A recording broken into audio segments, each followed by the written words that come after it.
Every UFC fight, you will have the contest unfold over the MMA-Holes. When the under finishes the fight, you win the edge. Thus mighty moss yells and hits the bottom to the carnage.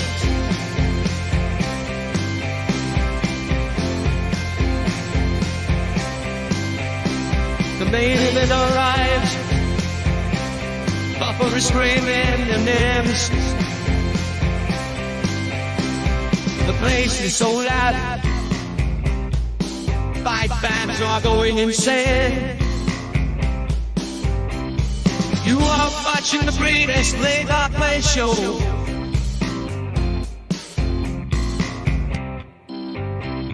It is the MMA-Holes.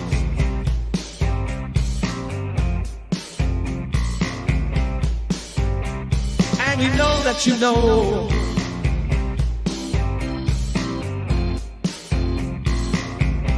It is the MMA-Holes.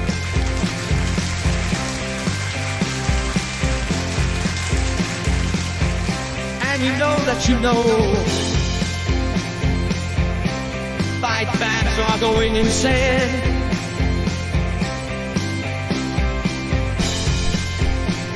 It is the MMA-Holes. And you know that you know.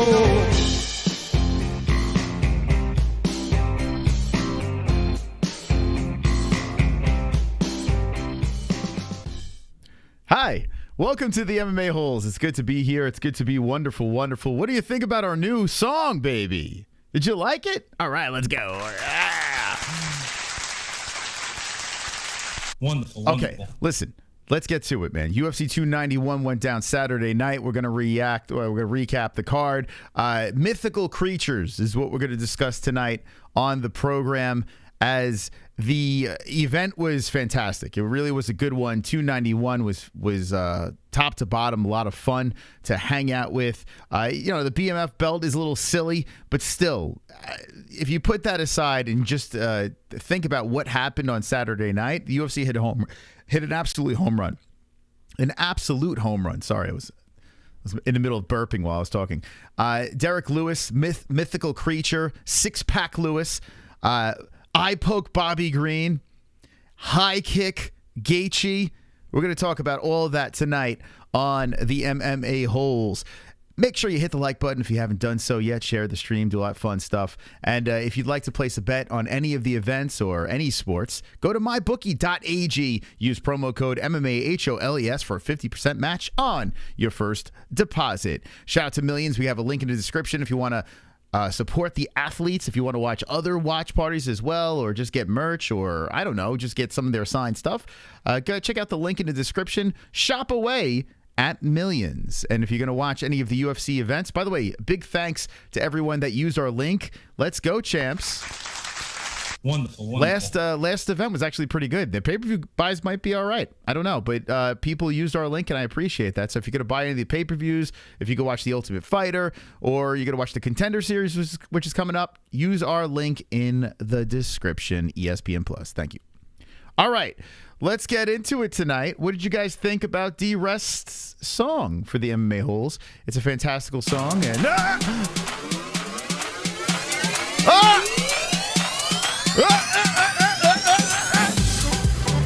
$100 donation. D-Rest has done it again. $100.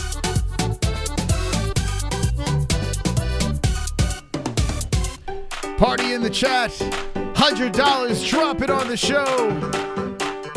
Helicopter dicks. Da-da-da-da. Da-da-da-da. Woo! Stop. Move over, kiddies. Thank you, D-Rest, for the $100 donation. Woo! Woo! Wonderful. I'm trying to fix my green screen today. Having issues with it. I don't know why. I mean, not green screen, of course. This is... what am I talking about? All right, we're going to have to just do with that. I'm having glitching. Anyway, thank you, D-Rest. $100 donation. What? Thank you so much for your support. D-Rest has been an animal helping out the channel tremendously, so thank you for your contribution. You are wonderful, wonderful. And that song at the beginning of the show was a D-Rest exclusive. We're going to get into the recap of the card in a sec. But first, we got Sanosi. How much to get calls within an hour? You know many are starving for it. Oh, starving? Conor donation. Now we'll open up phone lines. But if you want to drop a Conor donation, I'll take it. We'll open up phone lines tonight because D-Rest had a beautiful $100 donation. So I appreciate D-Rest's support, and thank you for that $2 as well. If you'd like to drop a donation, Streamlabs is the way to play really weird songs, or you could Super Chat. Super Chat throws us in the algorithm, but they take 30%. So if you want to get bent over, throw us in the algorithm. Super Chat, if you want to play a really dopey song and keep us as is, Streamlabs. Thank you. All right, let's do this, boys and girls. Let's get right to it. The card that went down on Saturday night, 291. First, I want to ask the people in the live chat, because those I care about. The replay, I don't know if anyone even watches the replay, but if you do, let me know in the comments. Rate the card 291 yourself out of 10. 10 being a phenomenal, perfect card, and 1 being the worst card of all time. What would you give it? I would say this card was probably one of the best of the year. I still give a slight edge to 290 over 291, but how about those back-to-back cards, pay-per-views in the same month? They hit it out of the park. I'm gonna give it an 8.2. I'm going to go an 8.2 on the card. I think I'm being very generous with the 8.2. 8.2 is what I give it. But let me know in the chat what you rate the card 291. I thought it was very entertaining. I think like it was weird. It just had a fun feel to the night. Like I didn't like the BMF belt. I just pretended it didn't exist. And as long as I didn't pretend that it existed, it was fun. July best month. It's been a good month. I mean, listen, it was an expensive one, right? With 2 pay-per-views, but still, at least they were good products. They were worth the price of admission. Man, big scores here. 9s and 8s all over the place. 10 year to date best fights. Wow, 10. I think you should watch back 290. I don't know. 290 I thought overall was a little bit better. So I'm actually surprised. But we have a short memory. We just we're on to the next. We have another good event. That's the best of the year. That's how we work over here. 8.6, 8.5, a little better than 290. Everyone knew Volk would win. But I'm talking overall. And not everyone did know Volk would win. We had so many people hitting us up about Rodriguez was going to get the win. Even there were professional athletes that compete in the game that thought Rodriguez was going to win. So, yeah, I thought it was pretty obvious. I mean, if you go main event versus main event, yeah, the highlight head kick, definitely a bigger situation. But the thing that brings it down was the BMF belt. This is not a championship fight, you know? So right there, you kind of, the playing field's a little even. At least that the fight at 290 showed that Volk is so far ahead of the game, you know? Logan has, send a picture. I want to see. I want to see Logan with the Moss Hawk. I want to see him with that. But yeah, listen, I'm not trying to shit on this card at all. I enjoyed it very much. And let's run through it as quickly as possible so we could get to those phone lines. And like I said, guys and gals, hit that button. We hit our 79,650. What? We're getting closer to 80K, baby. Woo! Let's go. Wonderful. Not bad for a dying channel. Not bad at all. All right. Let's see what we got going on over here. Okay. Don't have a sound effect for that, so that would be the sound effect. Okay, I'm going to pull this up really quick. And let's do this. Oh, man. Dude, I'm telling you, man, this was a lot of fun. I will say this. I don't think it was the best of the year, but it's definitely up there. But I had the most fun on this card. So maybe that counter, maybe that's a weird thing. It contradicts what I'm saying. I had a lot of fun hanging out with the community. The community was fired up. Like, super. Dude, the chat was charged. The energy level was up, and it matched the big finishes that happened throughout the event. So I think the community, I think the actual live chat made this event even better than what it was. We were electric on Saturday night. It was so much fun. And you guys were all high as fuck, probably. But still, I wasn't high. I was sober. And I definitely enjoyed every minute of streaming with you guys. So I tell you what, if you missed our fight reaction, go check it out. 100K views on that puppy. Check it out for yourself. I'm gonna look. Jesse sent me a picture of Logan's. Well, that's you. I mean, it's just the top of his head. I mean, there's nothing to be seen there. I would like to see a full thing. But thank you, Jesse. Appreciate that. Okay, so 11 fights on the card. This is key. I've noticed something here. The more fights on a card, the worse the card. I've noticed this. If you can't be putting 14, 15 fights on the card. I know a lot of people want to see a lot of fights. I don't. I want 11 strong ones. This is a sweet spot over here because we have time to digest what happened. If there are a lot of finishes, even though there's commercials, when you're doing a live stream, it just makes it more enjoyable as a fan or as a host as well. And let me know what you think about that in the chat. Do you want more fights on cards? I don't. I just say put some really interesting matchups and away we go. This thing had a BMF belt that means nothing. And Poirier is very upset about losing his fight in the main event. But, I mean, what does he have to really worry about? It's a fake belt. He could still do novelty fights and still make a lot of money. I'm sure he's upset he lost in the way he lost, especially a high kick from Gaethje, which was beautiful. It was gorgeous. Absolutely gorgeous. You know, following the punch to the face, the leg coming up just like Leon Edwards did in Utah. Very impressive by Justin Gaethje. But, man, Poirier is very down on himself after this thing. And, you know, keep your head up, man. I mean, it's going to be fine. Everything's going to be okay. I think you still will have a chance to get this redemption fight. If you do keep competing, you know, you could fight novelty fights or fight some of these other guys. The stars will line up again because Gaethje's not beating Makhachev. He's not beating Oliveira. But we'll get into that when we get to this fight. Just giving you a little sneak peek. Let's roll through the entirety of this card. Maverick, massive bounce back win. Got the submission win in the third round. Looked very good. Cochera looking like Jake Gyllenhaal from Roadhouse with long hair. I mean, she just was a lamb to the slaughter, and I like that plus money on her. I didn't bet on it, but I did pick her, and that was a very dumb bet, a dumb pick, I should say, to open up the card. Luckily, most of my fights did hit on my overall picks, but unfortunately on my bets, you know, I caught some heat. We'll get to that in a sec. But Maverick, yeah, listen, she needed a bounce back win over here. She got it. And a very nice job by Maverick getting the armbar, not just getting a decision, but a finish.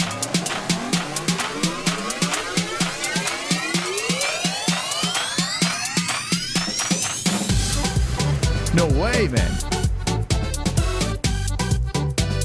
I thought we were a dying channel.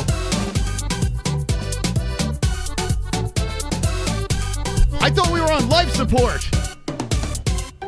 Just dropped another $100. I thought we were... Wait. I'm confused.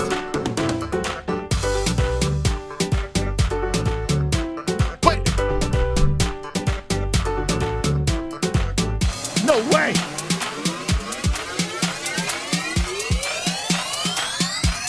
Stop. What? The MMA-Holes are completed. Drop the death in the chat. The undead. We rise. Let's go. Let's go, Z-Rest. Wow. $200 donations. Death, please, in the chat. Wow. Damn, man. It's just a Monday show. This is just a Monday show, guys. We're just recapping. We're just recuperating. Coming in back-to-back hundos. What? Damn, man. I guess the rumors aren't true. I don't know. This is really, really weird. Wonderful. Tropic. Best way to trim the cards down to a manageable and potent show is to get rid of the split tails. Wait. Best way to trim down the card, manageable, potent shows. Get rid of the split tails.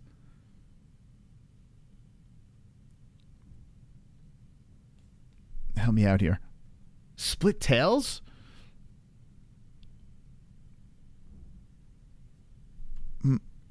What? I don't know. Tropic. Split tails.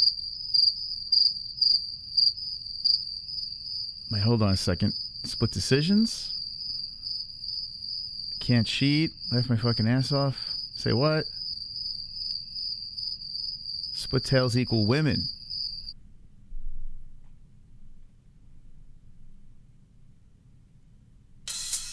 I'm the greatest warrior. I'm the greatest fighter of all time. And I believe that with my heart because I never stop coming. You're going to have to put me to sleep or knock me the fuck out to get me to stop coming. Because I never stop coming. Coming. Never stop coming. Coming. Sonosi! Never stop coming. Coming on the chat. He's coming all over the chat. I'm coming. I'm coming! Coming. Never stop coming. I'm coming! Coming. Never stop coming. Coming. Never stop coming. Whoa! Never stop coming. Thank you, Sonosi, for coming. I stand corrected, rewinding my brain on 290. Forgot Hooker 1. Boggled with a co. And biggest things was a better co-main and the biggest Duplessis. for people but not me. Dupliers co. Duplessis. 291 would been better if Tony won and co-main had more fireworks. Yes, 100%.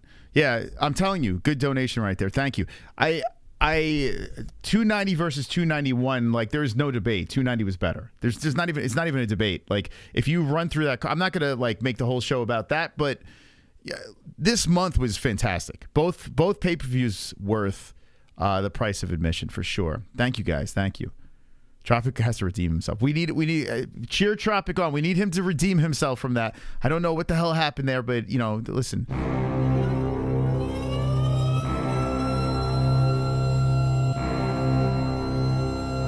Fire up the ants! Fire it up! Michael!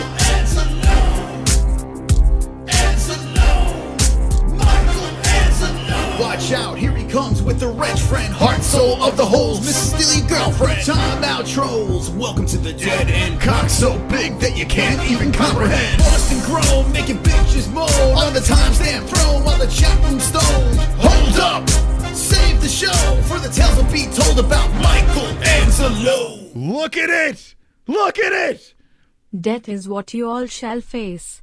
Look at all the ants!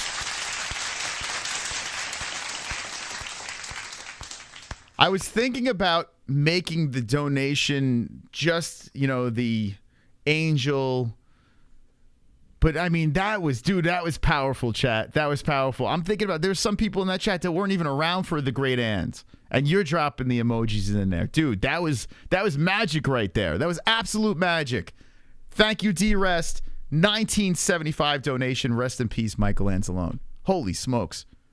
What a start to the program. What a start. Thank you, guys. And yes, we all face death. We will. D-E-T-H. I wasn't around, but got to show respect. Awesome, Matta. That's awesome, man. Listen, like I said, sometimes people come into the community, make big impacts. That's one of the guys that has done that. He will always stay in our hearts. We will always have the tribute to Michael Anz. So appreciate you guys for remembering the greatness. All right. Maverick one. All right. What the hell? Let's move on to the next one over here. Damn, you guys. Like, dude, I feel like I'm on a Food Court Friday right now.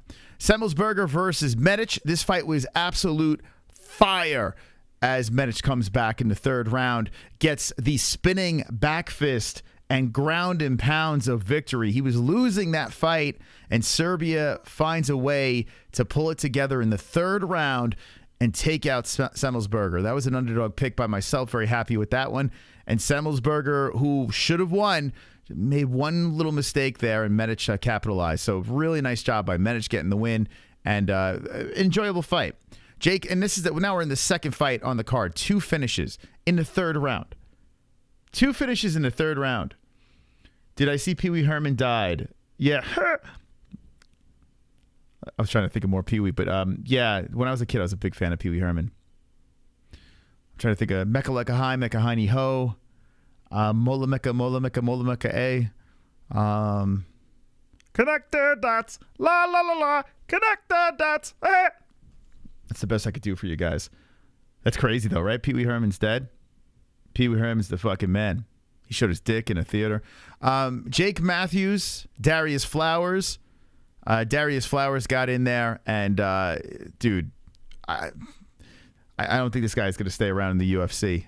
Anyway, there should have been a finish earlier than the submission, but it doesn't matter. Jake Matthews did great. The first round was fire. Flowers did show up and really, show that he wanted to be in the UFC. The dude was like, oh, I'll watch any of this guy's fights. But, a little bit of controversy at one point. It is what it is. I'm not going to dive down that road. But Jake Matthews got a win that he should have gotten, and it was fun to watch. It was a fun scrap between the two besides the craziness. If you love it, why don't you marry? Dude, it's so bad. Like, if you think about Pee Wee Herman humor now as an adult, and like our parents like watching us consume Pee Wee Herman as a kid, you're probably like, are they just like... That was what we were raised on. Pee Wee Herman. Pee Wee Herman, man. La la la la. Pee Wee Herman. Connect the dots. And Cherry, and one of the greats is gone. Kopylov gets a head kick, second round over Barrio. Kopylov smoked my man and gets the win. That, listen, we picked that one as well, but now we're 4 fights into the card. And here's the interesting part. It starts off 2 fights in a row, third round finishes, won a comeback victory. A third fight where it's in the second round, Jake Matthews just does his thing. And then the fourth fight in the second round as well. So 2 third round finishes, 2 second round finishes. Dude, like fire. Absolute fire's card. We go into the next fight. Vergara gets a unanimous decision, so we get a little bump in the road there, but Vergara had a good performance. Decent scrap, but, compared to the other ones, you're like, yeah, whatever. And then, bam, Bombfin comes in. First round, destroys Giles with the choke. These Bombfins, I don't know what's going on with these guys, but this guy's 15-0. This guy's scary. I don't think anyone wants to fight this dude. This guy is incredibly scary. So keep an eye out for Gabriel Bombfin, the undefeated Bombfin, looking to make some real noise in the UFC.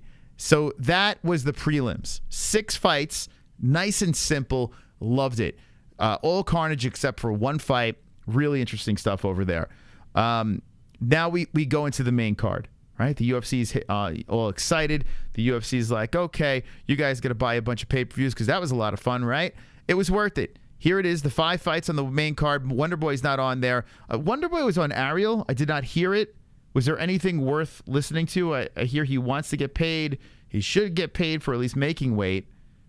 But let me know in the chat if there's anything that I missed. Oh, maybe I'll do... I got an idea. I know what I'll do. On Twitter. We'll hop on Twitter in a sec and see what that's about. If you're just jumping in, by the way, we're recapping UFC 291. And we're going to open up some phone lines. So if you'd like to call the program, hop in our free Discord. There's a link tree down below. And we'll take Discord calls. Let me jump into chat here before we get into the main card. Pee Wee was canceled for being entitled by consenting adults and not submitting to pedowood. All the main card was a banger. Pee Wee's Big Adventure was a classic. Tell him Large Marge sent you. Yeah, dude, when I was a kid, I loved that movie. Pee Wee Herman's a legend. How many ones in the chat if you were raised by Pee Wee, man? And that explains a lot. Doesn't deserve all his pay called show pay. Doesn't deserve all his pay called show pay? Oh, I got what you're saying. Well, show pay is basically you show up to make weight. That's what show pay is. That's what you're signing for. Wow, a lot of people. Yeah, that's the purpose. Like, that's why when we get on people for missing weight, your job description, you're supposed to make weight. That's your job. That's your show pay. You show up, you make weight. So that's you're supposed to get paid for that. Man, a lot of Pee Wee people. Pee Wee almost played Thanos in the Avenger. Oh my God. You gotta beat your meat. We'll talk about Ariel in a sec. Spank away. Oh! Ariel Helwani. Beat it. Ariel Helwani.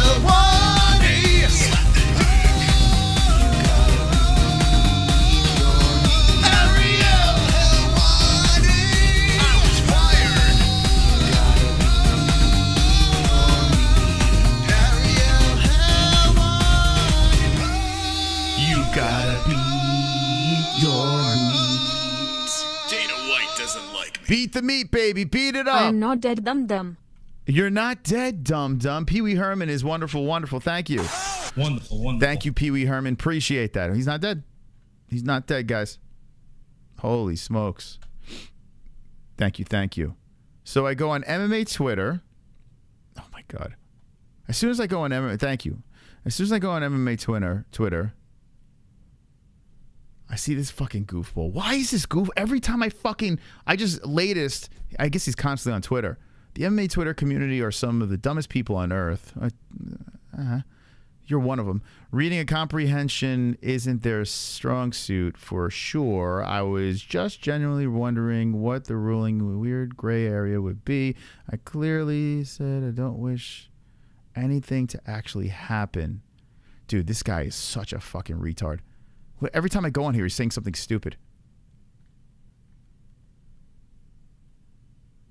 I think he's just looking for people. I know people think this is crazy, but genuinely interested on the rules on the gray area. It appears the shin doesn't land at all on chin of Dustin. What? I'm not advocating for anything to be done about it, but I watched back Gaethje's head kick KO, and it solely landed on the back of the neck of Poirier, which put him to sleep. It's clear as day in the replay. Could this, in any universe, be used to appeal the laws? Oh, my God.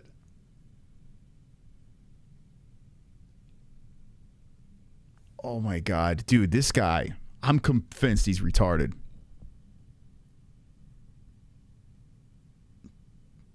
No question is a dumb question, right? That's what the teachers used to tell kids. Unless you're MMA Joey, apparently. Then yes. What the fuck? All right. I'm sorry. I put on MMA Twitter and that stupid thing came up.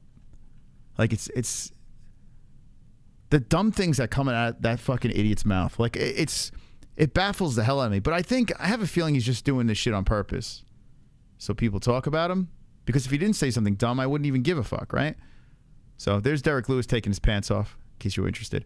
I'm looking for... I just wanted to talk about this Wonder Boy thing real quick. What's that guy's name that clips all of ARIEL's shit? Let's see, maybe MMA Hour. You gotta beat your meat. Where's that guy? It was his name, like Jedi or some shit. Jed. He's usually pretty good. Here, Jedi Goodman. He clips fucking everything. Let's see if you got anything on Wonderboy. His Poirier clips. Yeah, this dude clips everything, man. Like, you don't have to watch any of the shows. He just clips it all for you. Bobby Green. All right, here's Wonderboy. Let's see.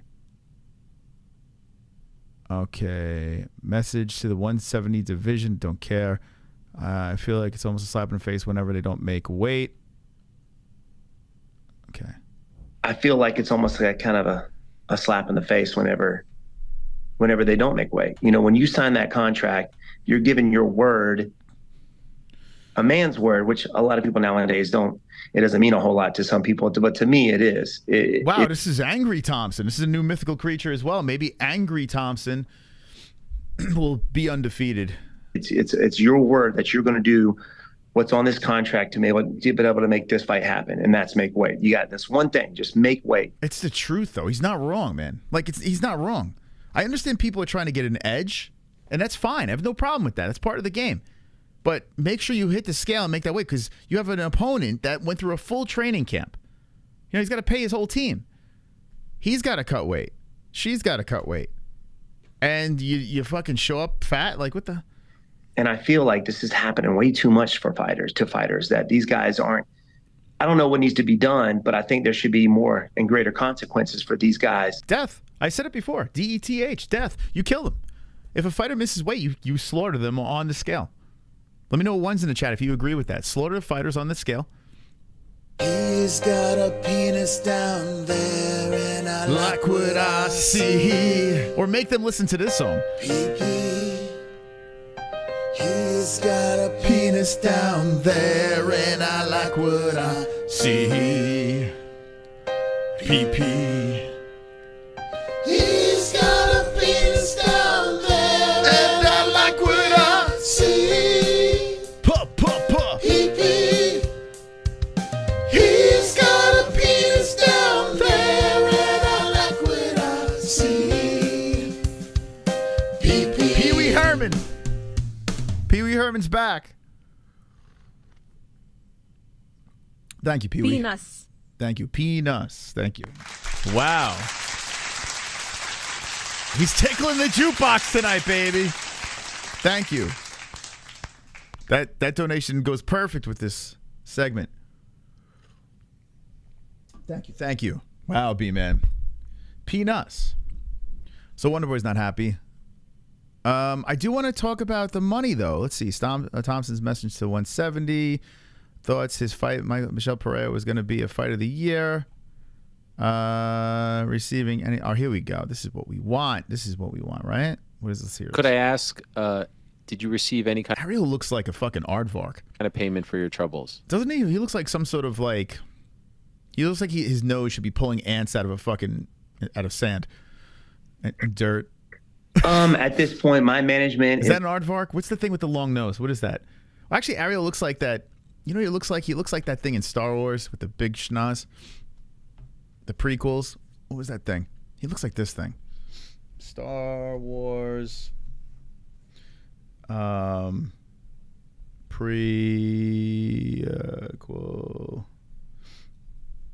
What is that thing called? I'm trying to think. Big nose guy. Here we go. Let's see if it comes up. Yeah, that's him. That's this fucking Ariel. There he is. There he is, guys. Does this not look like Ariel Helwani? Every time I see Ariel Helwani, I think of this. Kind of looks like that, right? Is that Ariel? Guys, let me know in the chat. Is that Ariel Helwani? Is that him?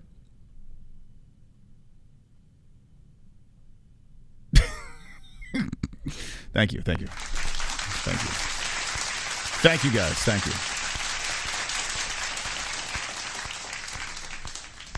Do you guys like fruit? Could I ask, did you receive any kind of payment for your troubles? At this point, my management is talking with the UFC. Nothing yet. I know Dana White's on vacation. You know, the guys that work. He didn't even show up to the event, Dana. Dude, he didn't even show. I guarantee he was watching Spence Crawford. He didn't even watch the event. What's up, everybody? Pass me a tequila and put on that boxing match with the two Negroes. Workaholic, so well deserved. You think Dana said that? Do you think that's what Dana said? But I feel like the UFC is going to like Dana's just blatantly racist when he's on vacation. Like he goes on vacation, he turns into the most racist guy. He hates the UFC. He just watches boxing. Going to do right by me. You know, I've done everything that I'm supposed to do. Yes. And you know, I've tried to be as honorable as possible when it comes to signing my contracts and abiding by it and doing what the UFC has said and and I've done what they wanted of me. And I feel that they're gonna do right by me. So things are still in talks. I think they're waiting for Dana White to come back from his vacation. How does he? This makes no sense. He should know if he's not getting paid. Like, what the hell? If he hasn't gotten paid by now, it doesn't look like they're gonna pay him. This is weird, man. Listen. They should pay. I mean, the dude hit the scale. He made the weight. I know he turned down the fight, but he made the weight. I mean, he did his job. It's a weird. That's a weird situation. But who knows? Maybe if there's like small print that you must make it inside the cage or you don't get a penny. There's probably, I bet the UFC did cover their ass. What do you guys think? Should I send him $20? Should I? You guys want to? Should I just send him $20? Say, here you go, bud. Hopefully this softens the blow. That's crazy, man. It's a weird situation. I mean, I don't know, but to go around and talk about this, he probably shouldn't be talking about this in public. You know, he probably should he probably should, take care of this behind closed doors. And if he doesn't like the way he's treated, then talk about it in public. Like if he truly thinks that, it's up in the air and, he thinks he's going to get paid, but he's not sure. This is not going to help. So he probably should take care of it behind closed doors. I don't think he should be saying anything. What do you guys think in the chat? Rate his YouTube channel? Which one? Wonderboy? Does he even live stream? I don't even know if he live streams. But let me know what you think. Cheating gets rewarded, I guess, yeah. He still should have fought. That's being a... I mean, no, not in his case. There are certain cases where I do agree, not in Wonderboy's. Wonderboy's in a bad spot. He's 40. He takes his fight and loses against a guy that's bigger than him. That sets him out. That's it. Any thoughts of him, like, making a move up the rankings and fighting for a belt or something crazy, it just gets thrown away. It gets thrown right away. So I don't blame him. And he was already a company man before. If he did this every single time and he's just turning down fights and yada, yada, yada, then okay, I get what you're saying. But he took the Darren Till fight when he shouldn't have, and it fucked him up, But in this situation, I'm going to go on the other side and say probably shouldn't be talking about this unless you're on the MMA-Holes. If you're on the MMA-Holes, then talk about it all you want, but not on ARIEL. Because no one watches us.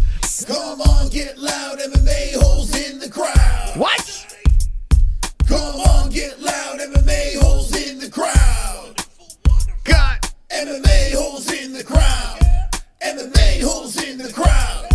MMA-Holes in the crowd. On fire right now. On fire. Holes. Thank you, Damn Sausage. Appreciate that. Thank you.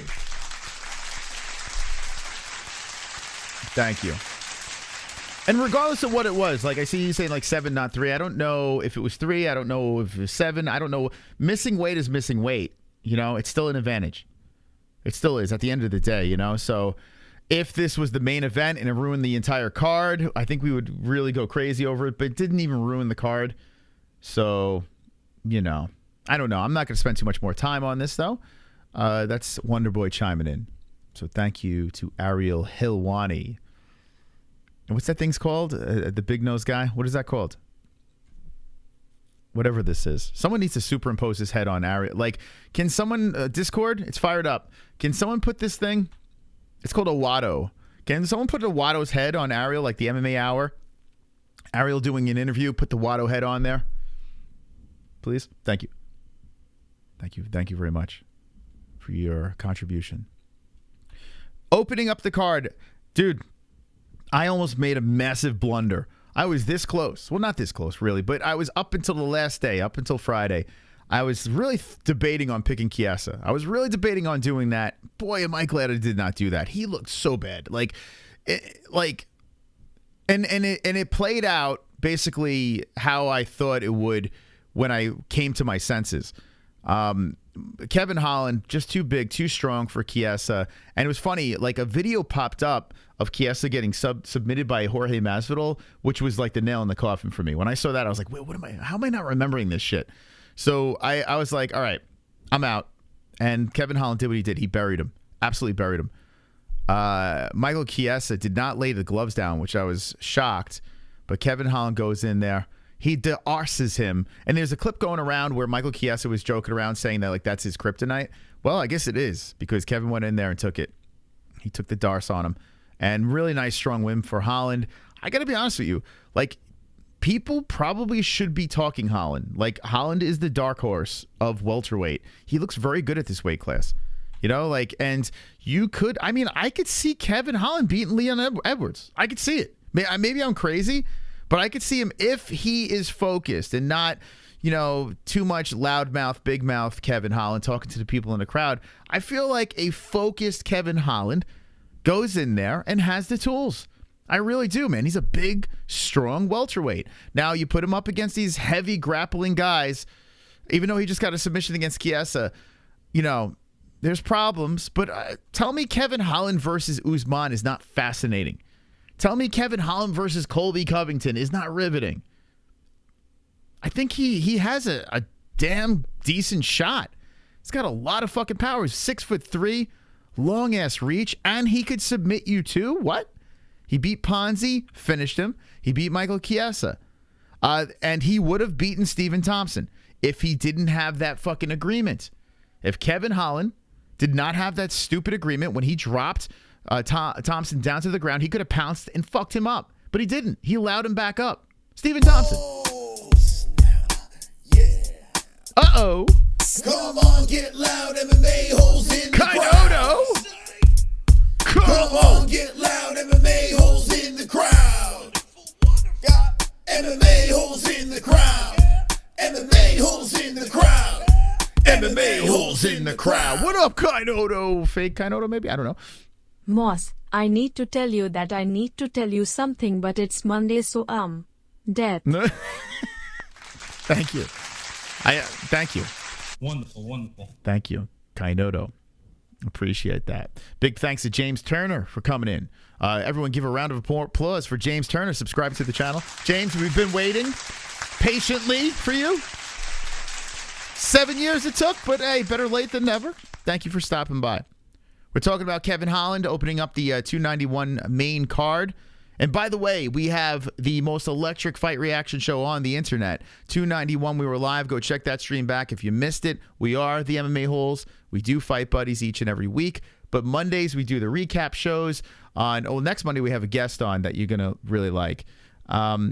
Wednesdays, we usually do interviews or fuck around. Who knows? Fridays, we do the Fuka Friday. The Contender Series is coming around for Tuesdays. We stopped Ultimate Fighter. I'm done with that. But Contender Series will be back on Tuesdays. Saturdays, we're live for the events. I mean, we're constantly live. And we have a second channel called Not, which is doing very well, although we had a copyright thing from last night's stream. But I get very high on the second channel.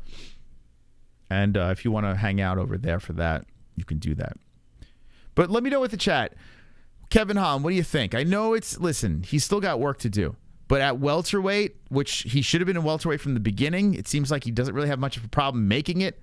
As a big 6'3" guy, he could still hit that weight. He's thin. What do you think about Kevin Holland? The chances of Big Mouth, Trailblazer, becoming a champ? Let me know.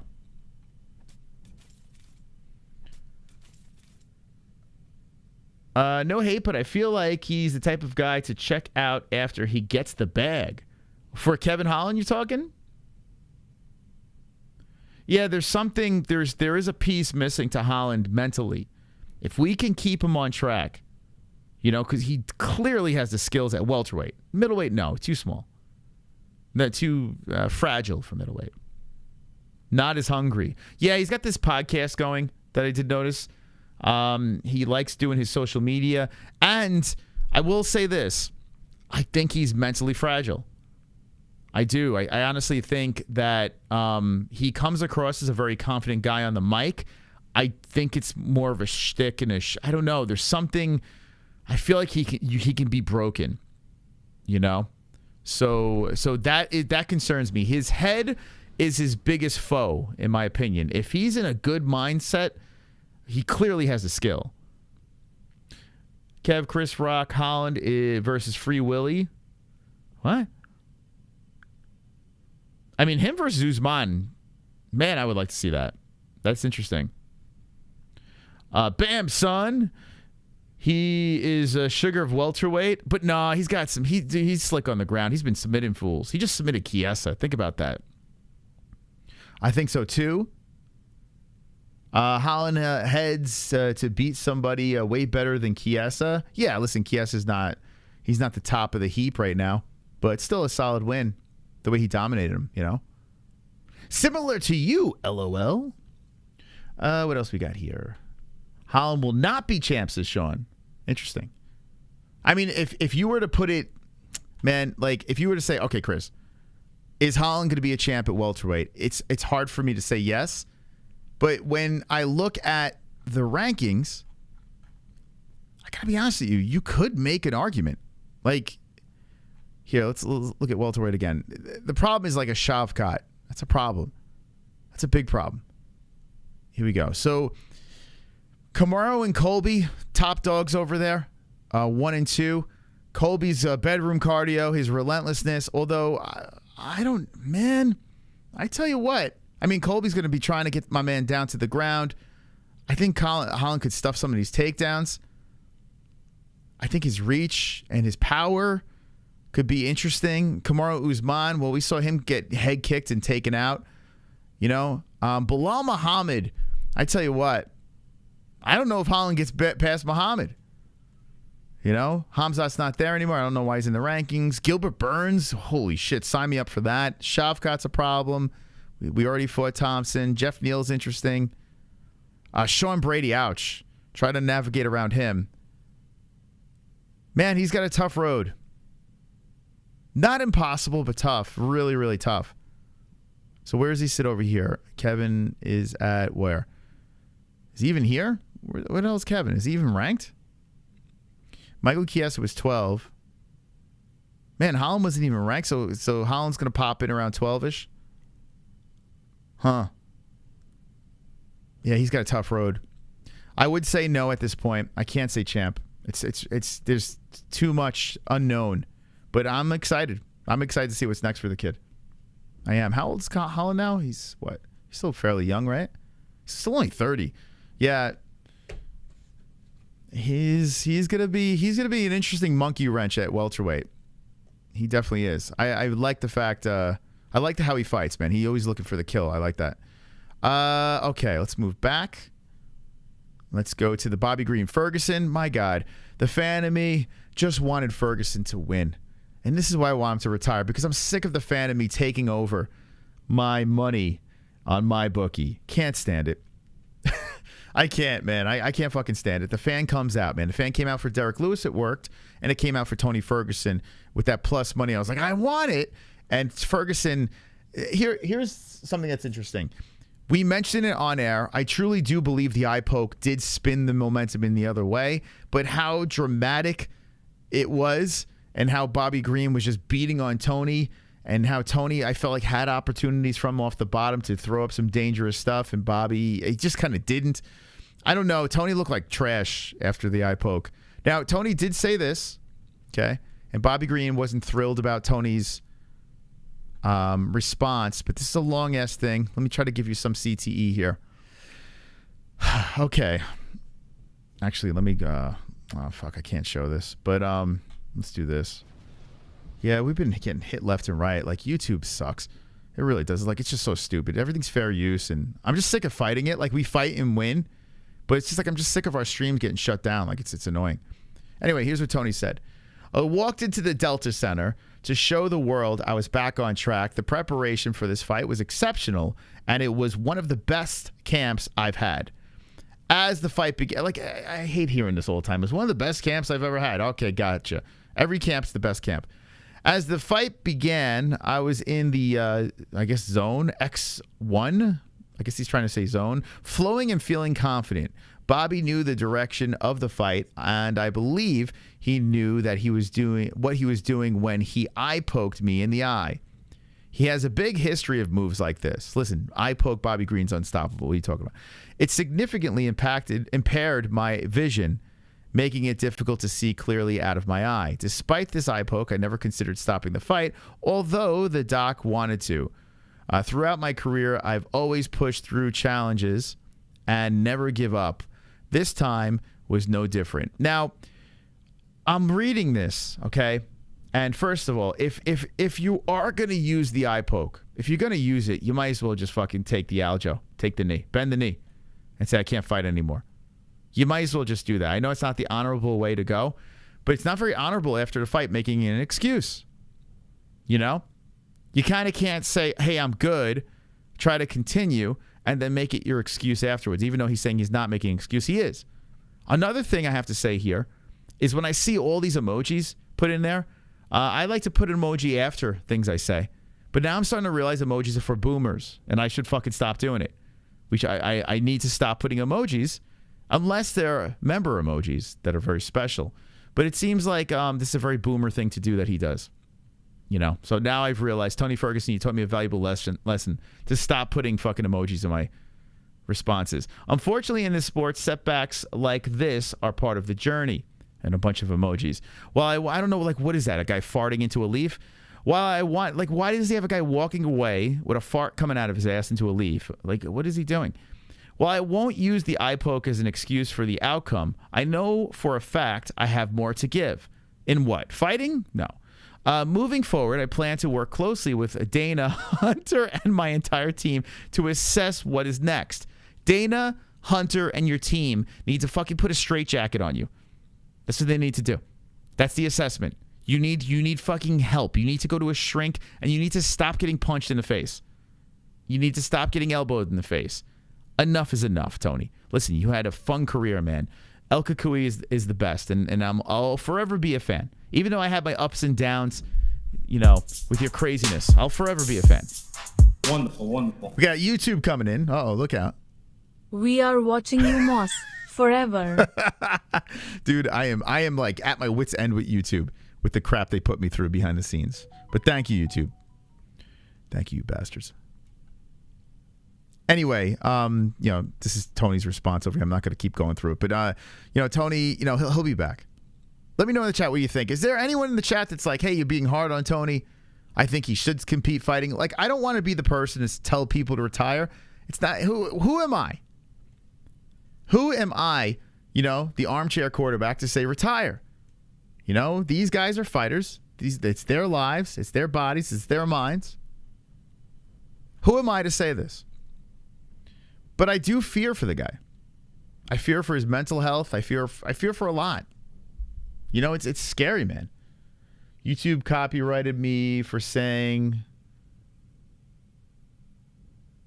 what? Is that a park name?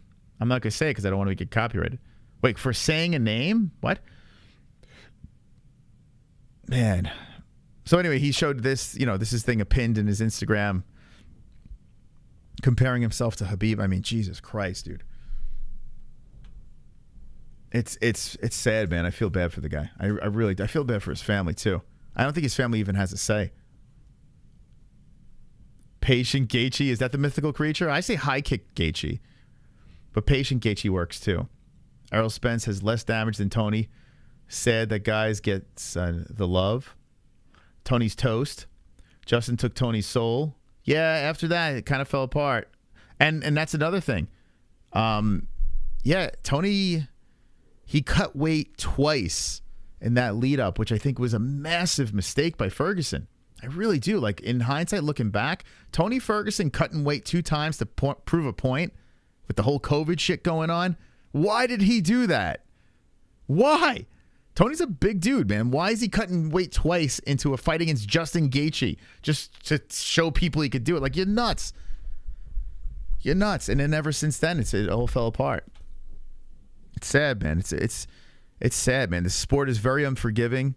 We live in a world where social media and a million YouTube shows like ours are out there and saying, yelling and screaming, retire. But coming from Tony Ferguson, this is coming from my heart, man. Please. Lay the gloves down. I don't know. Do some fun shit on social. People will always be fans. That's my 5 cents. Not 2 cents. 5 cents on that. I gave him a whole 5. All right. So anyway, good win by Bobby Green. Bobby Green a little upset. He went on ARIEL. I did hear. Here, listen to this. That's my reaction. Don't argue with a crazy man. He's crazy. Right. He said he had a chip in his teeth or in his leg or something like that. He's crazy. I had a line to him. I said, take them sunglasses off. That's how you tripped over a cord. And that's how he messed himself up last time. Like, this guy's crazy. You didn't learn. You didn't learn the first time? Take the goddamn sunglasses off in the house,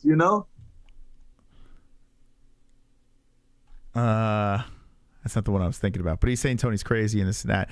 And he basically don't argue with a crazy man, right? Tony Ferguson saying it was because of the eye poke. Don't take any offense. Just let him talk, right? Let him talk. You know what I'm saying? Jesus Christ. Anyway, all right. Any last thoughts on Tony Ferguson? We're going to take phone calls in a sec. So guys and gals, if you'd like to call up the show, hop in our Discord. It's completely free. Find our MMA-Holes icon, and we will take some phone calls. But let's just finish up this card here, okay? So we got that, the Black Beast bouncing back, and something that really overshadowed everything. I mean, my man gets the fucking finish. He takes his trunks off. He's yelling and screaming. He's showing off the six-pack. Six-pack Lewis is the freaking mythical creature at heavyweight. And then all of a sudden, a bomb gets dropped on the MMA community. A bomb gets dropped as Derrick Lewis announces that that was the last fight on his contract.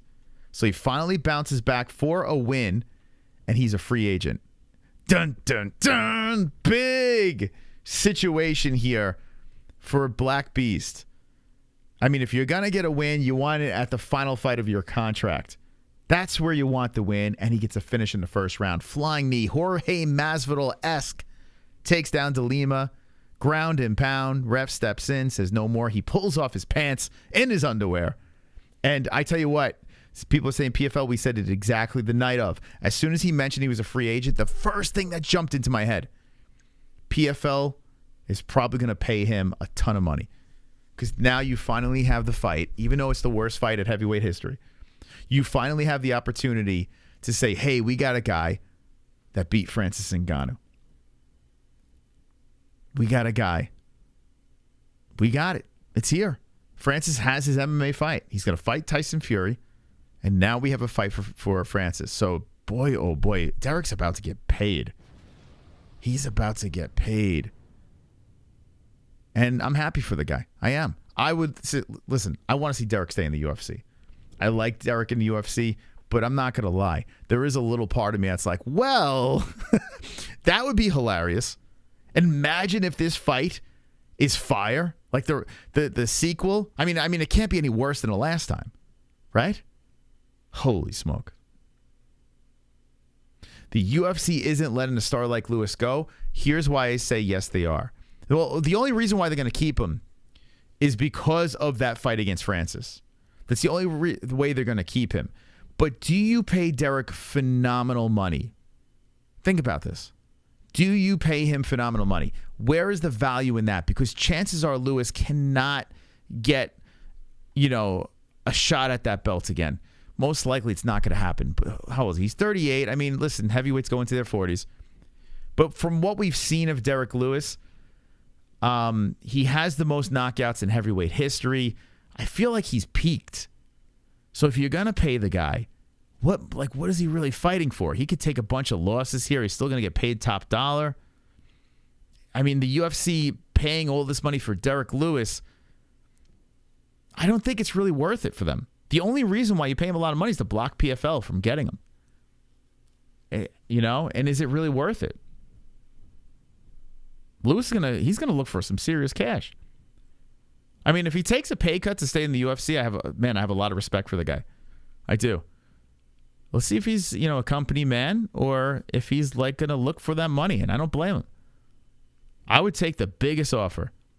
Whoever's gonna pay the big bucks. And could you imagine the PFL has... Dude, think about this. I think the UFC might throw a big bag at him just so PFL can't say this. PFL has the baddest man on the planet, Francis Ngannou. They already have him. And now they have the man with the most knockouts in UFC history on their roster. And the guy that just so happened to beat the baddest man on the planet. The UFC's probably going to dump a stupid amount of money. They're probably going to do it. I think Dana White is just... I don't think he could handle that. It's not because they want Ngannou, they want to keep him there. He's a big star. It's not that. I think they like Lewis. But, he has pulled out of fights. He's had injuries before where he's underperformed recently. They're going to do it to block the PFL. Man, it's an interesting story. But what do you think about the Black Beast? What's the future for Derrick Lewis? How you going to sell the Lewis? Easy. It's an easy sell for PFL. Easy sell, man. I mean, the first fight was terrible. It could only get better. And you go, baddest man against on the planet, who lost to the man with the most knockouts in UFC history. They're going to run it back. I mean, dude, there's no better fight for Francis Ngannou in PFL. There's no better fight. I can't think of another heavyweight unless you're bringing Fedor in or some shit. I don't know. Unless Tyson Fury is going over to MMA. I don't know what fight you could really put there. I mean, listen, I would love to see Ben Rothwell, but how do you do that? And how do you sell it? really. I mean, like Ben Rothwell can get on the mic and say all this stuff, and I'd love to see it. But, I mean, Lewis is the bigger thing. The man with the most knockouts in UFC history, and now he's on the PFL roster? Shit. Brock Lesnar? Yeah, no, Fedor's too old. I'm just trying to say, like, what's a bigger name to really put there? The guy that beat Francis, I could see it right now. I could see the promo. The man who beat Francis Ngannou, the baddest man on the planet, Derrick Black Beast Lewis, on the PFL roster to run it back. Pay-per-view. Like, I mean, like, you could see it. You can just, like, you can see it. And Derrick Lewis is funny on the mic. He's charismatic, you know? You could see it. The man who put fear into Francis's eyes, where he was so afraid he wouldn't throw a punch. Greg Hardy. Wonderful. Yeah, Greg Hardy, true. I just wanted to come here to say never BET against the Black Beast. Shame on people who do. Only place for him is the UFC. I hope he stays. I do. But there is a part of me that's kind of like, that would be hilarious if he went to PFL. There is that. It is there just for the storyline. And I know that Derrick Lewis would get a big bag of money. I don't hate it. I would like as a UFC fan, I'd like to have him stay there. But it would be fun. Wonderful. I also will go on record saying that the Black Beast will beat Francis.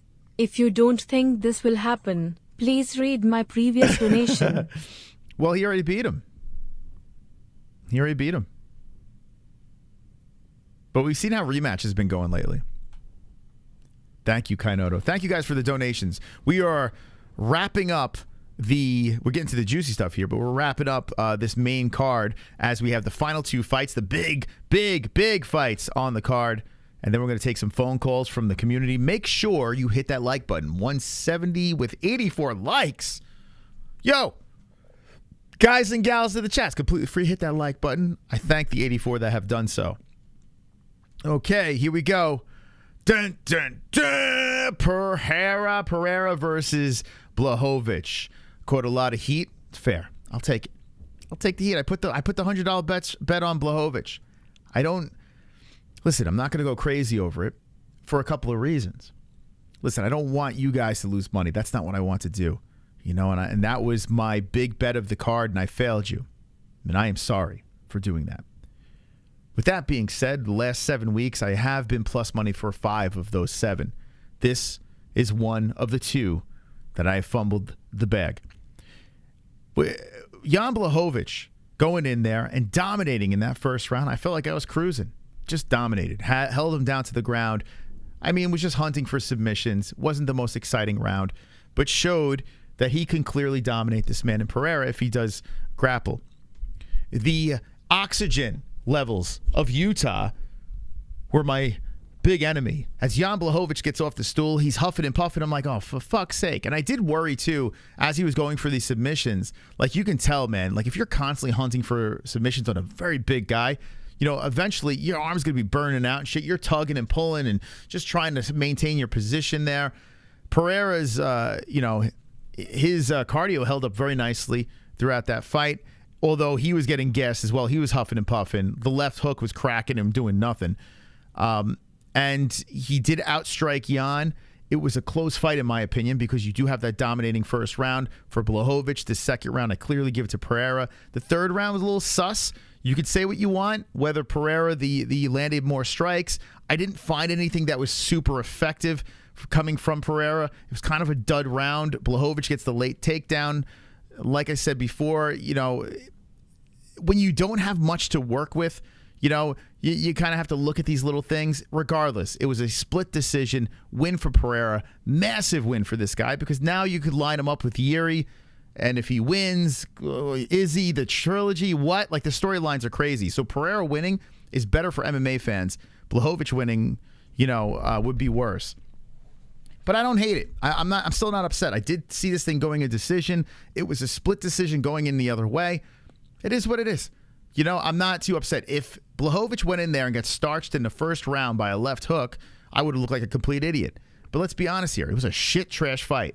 Absolute shit trash. I would never watch this fight again. So listen, a close fight, split decision.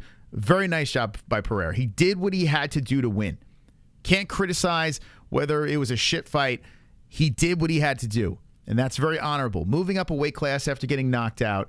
And listen, I have to be honest with you. If this wasn't in higher elevation, I think Blachowicz wins. I truly think he does win. Wonderful, wonderful.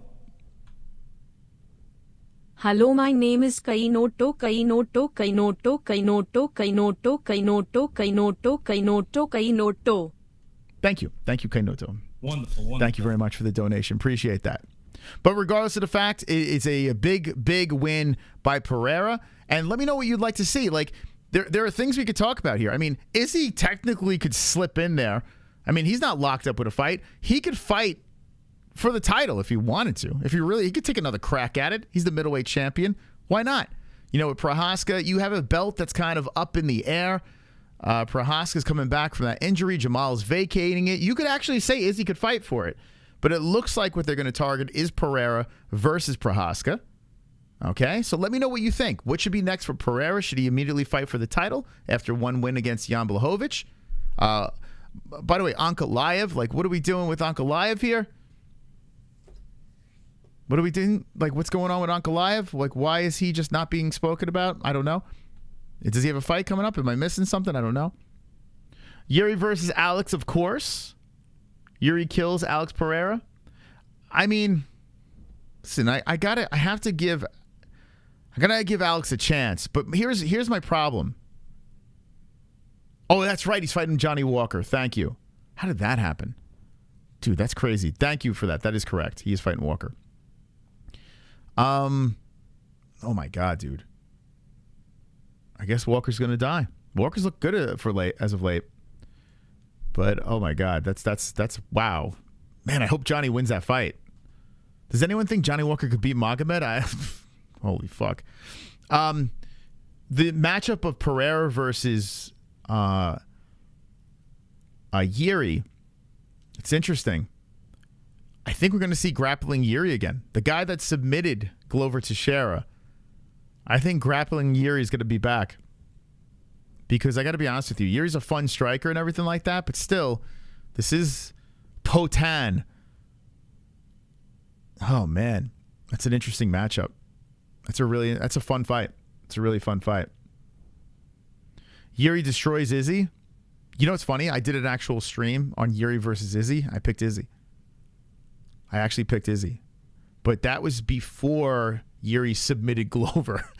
Once I saw him submit Glover, I mean, well, it's crazy, man. It's some really interesting matchmaking that we got. As fans, we are very lucky. We have some really good matchups coming in the future. So Pereira versus Yuri. Let me know in the chat who you got, just real quick, before we go into the main event and we go into phone calls. Yuri Potan. I failed anger management. Yuri is like Gaethje. One that will end up hurting him. Yuri, let's see. Yuri pimps everyone. I'm coming. I'm coming. Alex makes the division so much better. He does make it interesting, yeah. But the division's, I don't know. I don't hate it. I don't hate it. I don't love it. I'm kind of like weird. I mean, if Johnny Walker keeps winning, that makes things a lot more interesting. That's for sure. Yuri by decision. Yuri. LOL Izzy. Yuri.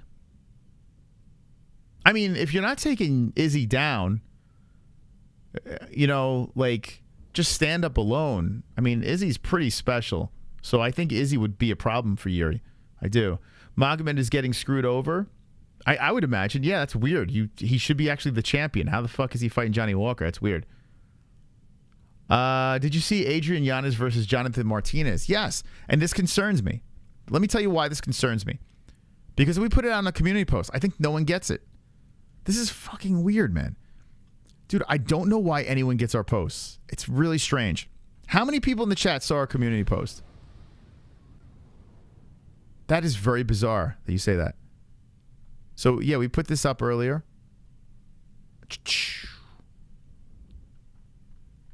So So we put this up. Breaking news, October 14th. There it is. Jonathan Martinez versus Adrian Yanez 5 hours ago. That's wild, man. Bruno Mars versus Adrian Yanez. So Yanez came on the show and said that he had a special, thing in the works, and here it is. It's a big fight. Yanez trying to bounce back, and he's fighting his fucking stud, man.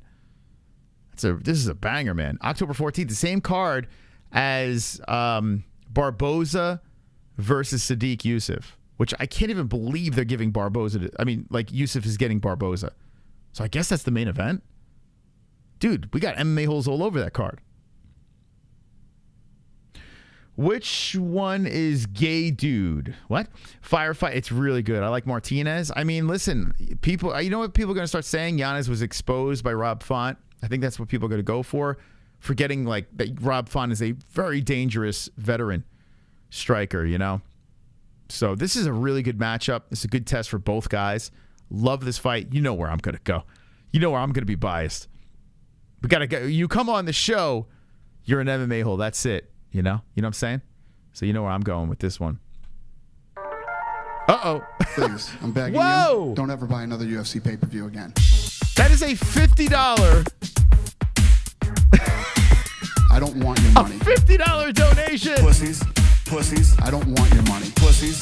Pussies. Pussies. Pussies. Pussies. Pussies. I don't want your money. Pussies. Money. Pussies. Oh, money. boy. Pussies. You're a moron. I don't want your money. Money. Money. Pussy. Pussy. Money. Pussy. Pussy. I don't give a f. I don't give a. I said my name is Kainoto, bitches. $50 donation coming in. Wow, Kainoto. I didn't know you had that much scratch, baby. Thank you so much, Kainoto. Wow. He must be on the gummies. Holy smokes. You guys want to donate and support the show? Hit the Streamlabs, hit the Super Chat. By the way, it's coming. I'm coming. I'm coming. Had another conversation about the website today. It's coming. Let's get to the 20K goal with the Streamlabs donations. Thank you for getting us so fucking close, baby. You guys are all wonderful, wonderful. Thank you. Wonderful, wonderful. Now, the question I had before, in the chat, how many people see our community posts? Like, how many people got this post? Just out of curiosity. Because I look at the alerts, and it says, no one's getting alerts. It's fucking weird, man. When I look at the analytics, I'm like, why? How do people not getting the alerts? It shows you who's viewed by alerts. It's a bizarre thing. Let's see. Anakin didn't see it. Dustin did. Okay. Carl, I guess he's saying he did see it. King James said nope. This was 5 hours ago today. How many people did it pop up for? They didn't slap someone and started slapping the company calls. That's not the question I asked. Nope. Sometimes is Wayne. I get alerts, but some days, several days later. Why? Has no man seen it? I didn't see it, says Dante. I see all your alerts along with all of your what? All of my what? So you get all the alerts. Sometimes I'll get an alert for a stream 3 to 4 days after the stream. I don't get your alerts, says Rides. Oh, my God. Yeah, I know it's not just our channel, but there's a couple of things that go along with it. I've noticed, after some testing, I've noticed some similarities to why they're not showing it. Well, I do have to urge you guys this. If you do, so say, for instance, I'm going to pull up, I don't know, a YouTube channel here. When you do subscribe here, MMA Weekly, right? When you do subscribe to a channel, if you do like their content, okay, once you subscribe, make sure you click the notification bell and all.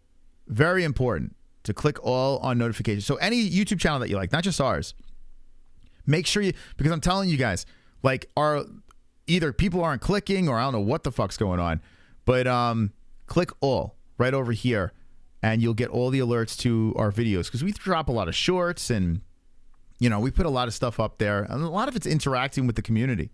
So it's a bummer that you guys don't see it.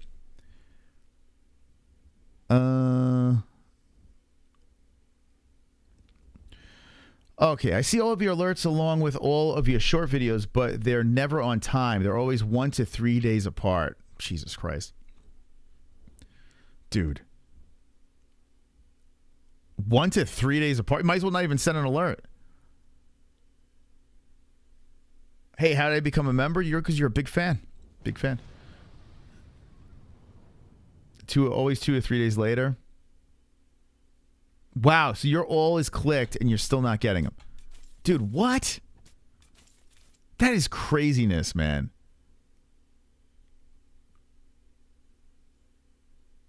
With the others, a lot of times, 3 to 4 days later. Dude, that's a bummer, man. I mean, if that's not a broken system, back in the day, YouTube was nuts, man. They favor a lot of channels that get a lot of super chats. They favor, like we take a lot of Streamlabs donations, and it's fucking stupid, man. Like, it's so dumb. YouTube is.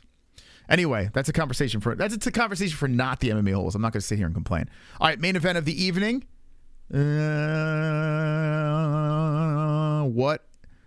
an outcome. What an outcome. The main event of the evening. The BMF belt on the line. How many people like... Yeah, gifted subs. Yeah, you want to gift subs? Give subs. Maybe that'll make YouTube like us. How many people like the BMF belt? How many people like it? Let me know in the chat. How many people like the BMF belt?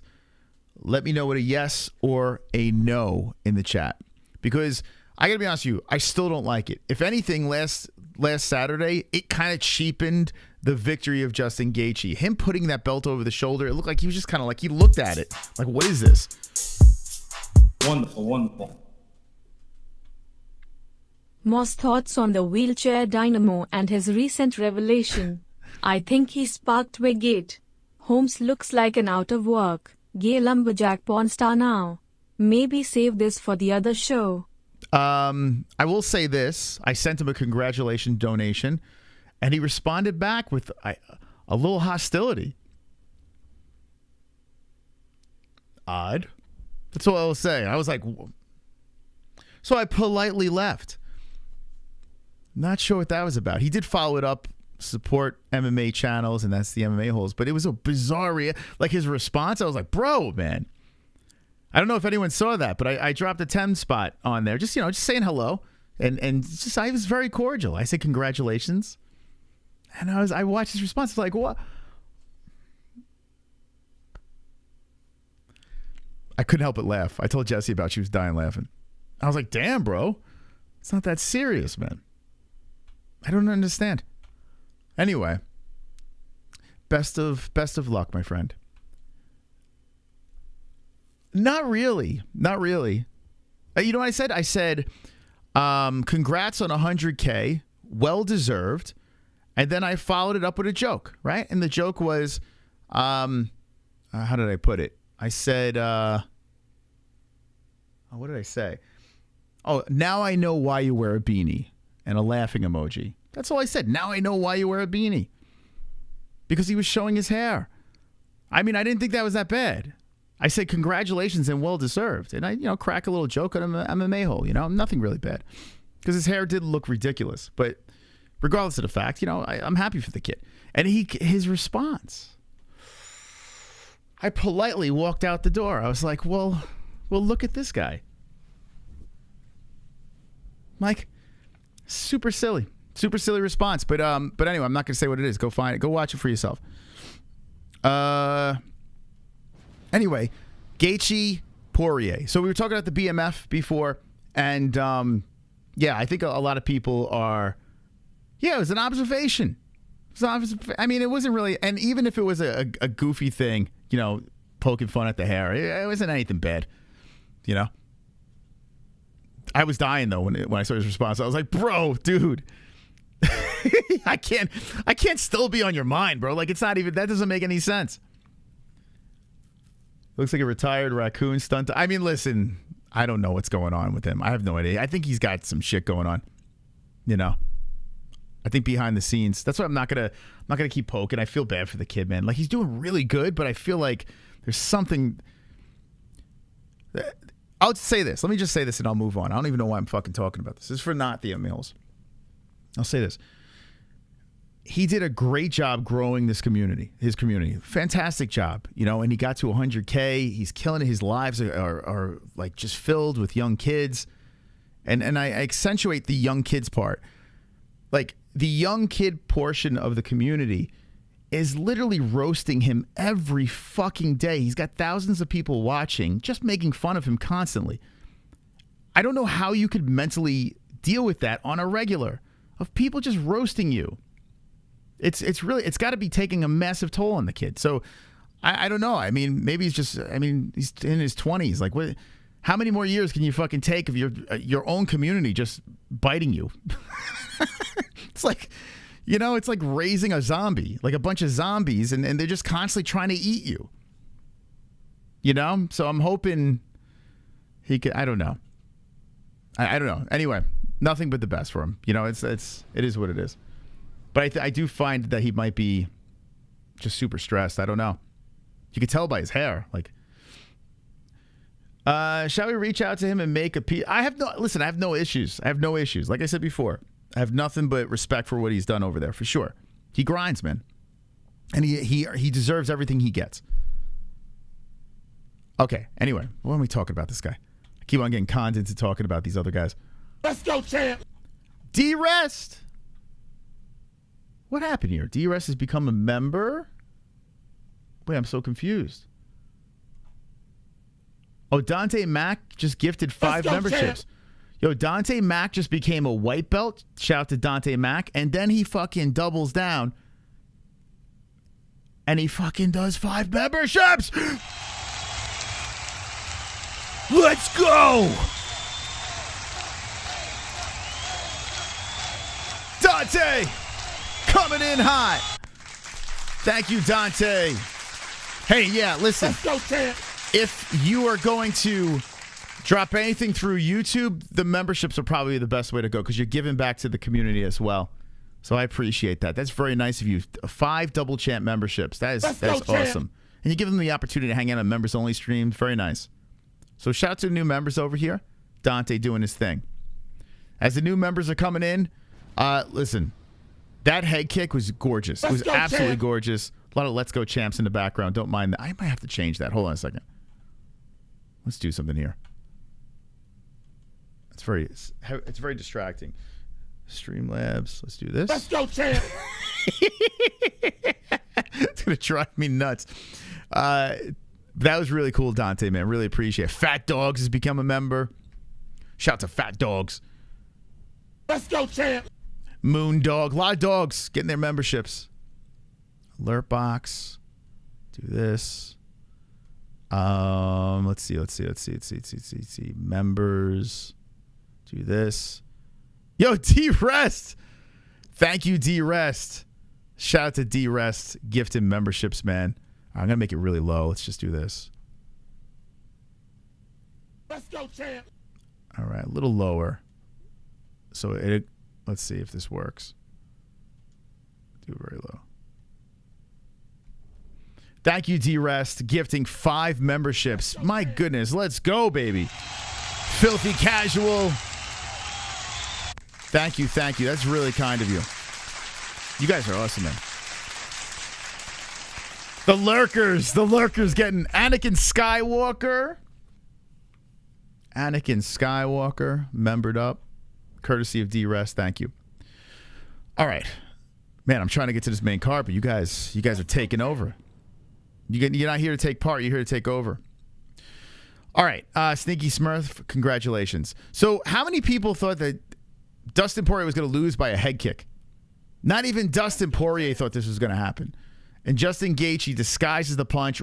A held back, more tactical, reserved, patient Gaethje goes in there and flatlines Poirier in the rematch after 5 years. Wonderful. Kainoto. He looks like Emperor Caesar's younger unemployed plumber brother. He looks like he's wearing Samson's loincloth on his head. He looks like 10 Nigerian children died making that wig. Seriously, I think you and him should make up. We don't have, I don't even know. Like today when I dropped the donation and I saw his response, I was like, all right, he's got some, I don't know what's going on, man. I don't understand how you can hold that much of a grudge. You know what I think it is? I think it's because we were first. Like, we were the first to do all this shit. I think that's what it is. I think kids can't cope with that shit. Like, they want to be the first to do everything. But we're the first. We're like the first real fully interactive MMA channel out there. We're the first to do it. So I think a lot of people, I don't know, that come out afterwards, if they find success, like they're angry about it. I have no idea. I have no clue. But it's okay. It's all good, man. I'm not begging. I'll tell you this. And this could be another thing, too. I never asked them to come on. You know, like, that could be it, too. Maybe there's some saltiness. Hey, look at all my success, and you're still not asking me to come on. Like, I don't need, like, I don't know. Like, I only asked a couple of YouTube channels to come on, and I gotta be honest with you, I don't even think it came up in like mutual conversation. It wasn't like me sliding in to get them on the show. It was just like, yo, besides Jesse from Mexican Martial Arts, I actually actively hunted him down. But other than that, no one else. That's weird. Maybe that's what it is. I don't know. Who knows? Who cares? Like who gives a shit? Like, you know what I'm saying? Like, I mean, there's so much room for so many content creators out there that it's not that big of a deal. You know, I'm not gonna lose sleep about what anyone thinks about me. I don't give a fuck. Okay. Let me try to get this thought out. Do you think I could pull this thought out before we get to phone calls? What is next for Dustin Poirier? He gets finished, loses a fake belt, or doesn't even get a fake belt, you know, that he was supposed to get, but he's talking about legacy. He's talking about getting this BMF belt and completing his legacy, which is really weird for me to think in the lead up to a fight like this. It didn't make any sense. Like, he's just like, legacy, and I want to put it next to Jorge's belt at the gym, and yada, yada. And it's like, this is not even a real belt. Like, so what are you talking about? Gaethje wins this thing, and it does nothing for him other than getting a fake belt. I mean, how is this both of these guys were interim champs. So when Gaethje got handed that belt, like, the look on his face, like, he was happy he won, but he looked confused. Like, he looked really confused. He was like, okay, I mean, I guess I am the BMF champion. Yeah, I think he was just more happy that he got his redemption win in such a shocking fashion. So Gaethje, I guess you can say maybe you can throw in there for a rematch, for a title shot. I think the Conor thing probably really sticks out as a novelty big money fight. He's got options, right? He's got a lot of options now because he won this fake belt. Whereas Dustin Poirier, on the other hand, well, the options have severely slimmed. I mean, what do you do with the guy? Do you run him back for a fourth time with Conor? Like, he doesn't want to fight contenders. He can't fight for a title. Do you run it back with Gaethje? Do you have him go the trilogy? I mean, how could you really do that? I mean, he got starched. Like, really bad. Unless Gaethje just doesn't find anything else that interests him that could line up. Maybe Gaethje says, fuck it, we'll run it back. Like, do you want that? Like, what do you do with Poirier? Do you wait for Nate Diaz to fight Jake Paul and try to get him back in the UFC? That's the question here. And that's the question I want to leave off with going into phone calls. What do you do with both guys? What do you do? A trilogy, well, quadruple G for Conor.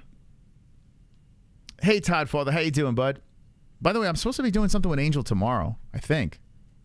I'm supposed to do something with Angel tomorrow. I don't know. I got reached out, so I don't know if it's going to be on Patreon or for YouTube. I have no idea, but I'm supposed to be doing something over there. So, shout out. Thank you for stopping by from Angel's channel. Angel's great. She's the best. All right, let's open up phone calls over here. We got to get Angel on this channel, too. I'm thinking in the lead up to Gotti's next fight, we're going to definitely do that. We'll get Angel on the channel, Angel Gotti, John Gotti's daughter on the channel. And we'll do like a crossover with the lead up to the Mayweather thing because it looks like they're going to run that back. It's time for Dustin Poirier to retire also. He already did the trilogy with McGregor. He did. I mean, although the injury kind of screwed it up. Your wife is in me DMs. I still think you could market the crap out of it. Massive pay-per-views. So you could still run that back. I say run it back with who? Gaethje or McGregor? Retire if he refuses the contenders. Well, it doesn't look like he's going to retire, but he is bringing up, and let's see if we can pull up a little bit here, what he said on ARIEL, because he did come on ARIEL today. Oh, my God. You would have to pay me to watch this interview. Dude. If someone were to tell me, hey, I got Rose Namajunas, she wants to come on a show, I'd be like, I don't know. Might be the one fighter where I'm like, yeah, I don't think that's... I don't know, man. I don't know about that. All right, so there he is. Poirier on ARIEL. Let's see. Let's hear. He sounded very depressed. I did hear bits and pieces of this. By the way, Dustin Poirier stole my people's elbow line. Dustin, I want residuals, please. You stole my line. I said it already before you. How dare you? I'm living in front of the guys as a live documentary. All right, let's listen to this. Those are the kind of fights that I want to be part of. That this dangerous fights, you know, and I accept that going in. I know things can happen, but I'm living my life live, naked in front of you guys. He looks so sad, dude. It was the BMF belt, bro. It's not, you know, it's a BMF belt. I know you got head kicked. It's got to be massively embarrassing. It's the BMF belt. It's not a big deal. To be ridiculed and judged or made fun of if I get knocked out or if I say the wrong things, everybody. He's a head case. I was listening before too. He was talking about like if he doesn't fight, if he doesn't like have controversy in his life, whether it's a lead up to a fight or anything with business, like he needs something to keep himself stimulated or he'll go down his rabbit hole of drinking and depression. Dude, this guy needs mental fucking help. He needs to see a therapist immediately. His little pea head is all scrambled. Wonderful, wonderful. Most last thing, I would like to ask that damn sausage change his name to the Spanish version of it. His name would be Maldita Salchicha. My Spanish-speaking friends will know what I'm saying. What? Sorry, I'm high AF. WHO came on ARIEL. Well, thank you, Kaido. Let's go, champs. You guys have been so fucking generous tonight, man. Thank you. Thank you. Seriously, you guys are why we're here. You guys are why we're here. So those donations, seriously appreciate that. We'll get to the calls. So hold on, give me a second. I'm just gonna, you know, everybody has an opinion and all this stuff like that. So I'm just being myself. Like I'm not gonna hide. I'm living live in front of you guys. You know, it's a live documentary you guys have been watching since I was in the WEC nonstop. So I can't hide nothing. Fighting is life. So I just being myself, man. You know, yeah, it hurts and it fucking sucks because I know I'm better than him. So here's my assessment of Dustin Poirier, and then we're gonna get to you guys, your phone calls, okay? I have had a love-hate relationship with Poirier. Mostly hate, like not hate, but I mean, not a big fan, right? I like the way he fights. I like, you know, he's an aggressive son of a bitch. He's got some really nice performances. He redeemed himself against Conor, but there's always something that felt fake about Dustin. And I questioned him throughout his career, like I don't know what's going on. But then we've had fighters on that have dealt with Poirier in the gym. They love the guy. They say the guy is such a sweetheart. He's a good man. He's always backing his teammates and just giving his time to everybody. He's a good family man. So there's a lot of good things besides Colby Covington. Colby Covington shits on him and says he's this, he's that. But from what I heard of, from my experience of people I've dealt with Dustin, they say he's a great human being. I think the reason why I have problems with him and I find him to be fake is because of these demons that he does have. Him mentioning the fact that he has to keep himself busy and his mind occupied with the fight game and his businesses, or he'll go off the deep end and start drinking. This guy's got some serious problems. Like serious, like he is a head case. He was a former fat kid. He married his like high school sweetheart. I got to be honest with you. How many people in the chat have married their high school sweetheart? I do think you have serious mental problems like down the road. Like you need to taste the buffet. How many people in the chat have settled down with their high school sweetheart and have been with them forever?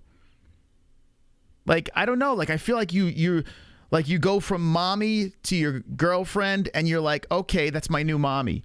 And you marry them. I did, but I divorced them 13 years. There you go.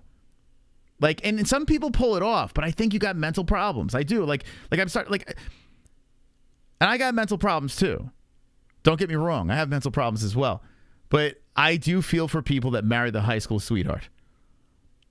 You'll never look at the person the same. Because, yes, they literally... Think about this.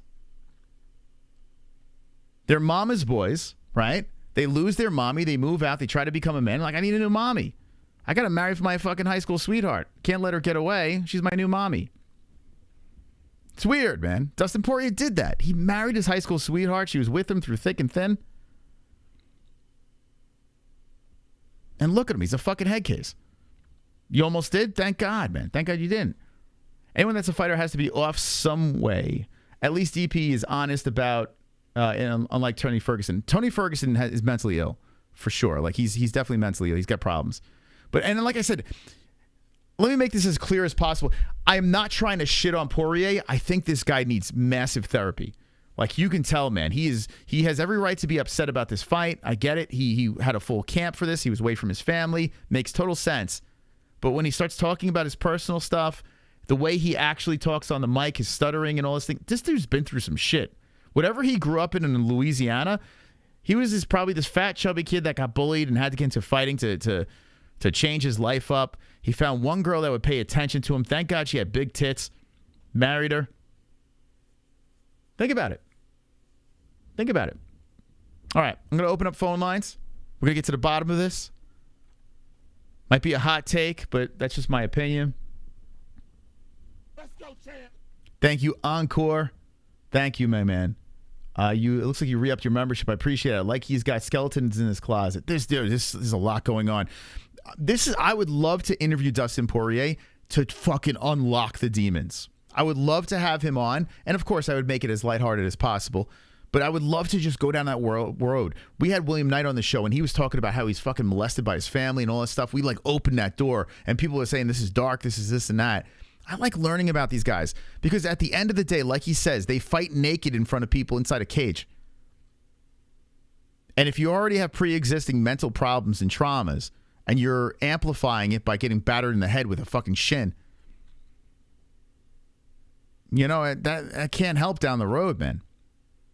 I can't help mentally. I mean, so we shall see what happens with Dustin Poirier. I would love to see him keep competing, but if he's not mentally there anymore, and if you know, maybe he's just got to get some help. I don't know.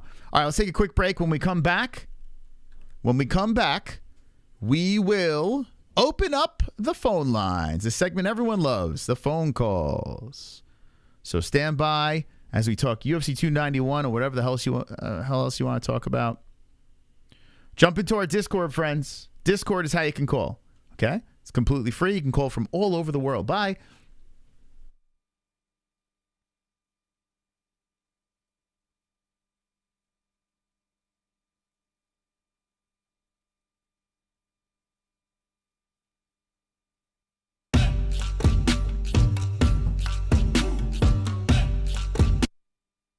Before we continue our commercials, King James says, Moss yearns for a gossip channel.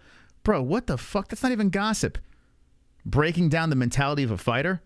Bro, I'm going to punch that little kid in the face. If I see that little kid in the face, I'm going to punch him. I'm going to punch that kid in your avatar. I don't care who he is. He's getting punched right in the face.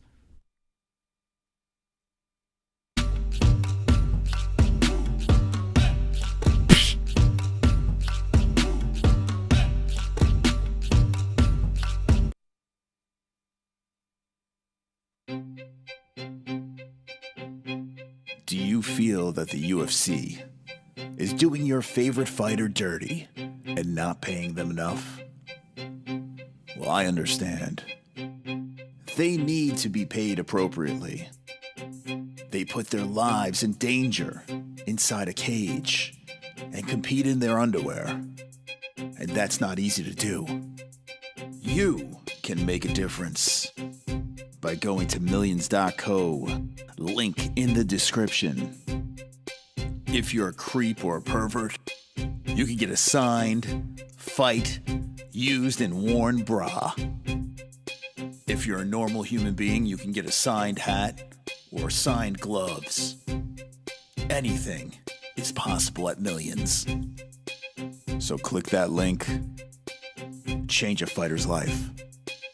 And if you don't, well, stop bitching and complaining about fighter pay.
Okay, it's time to take some phone calls.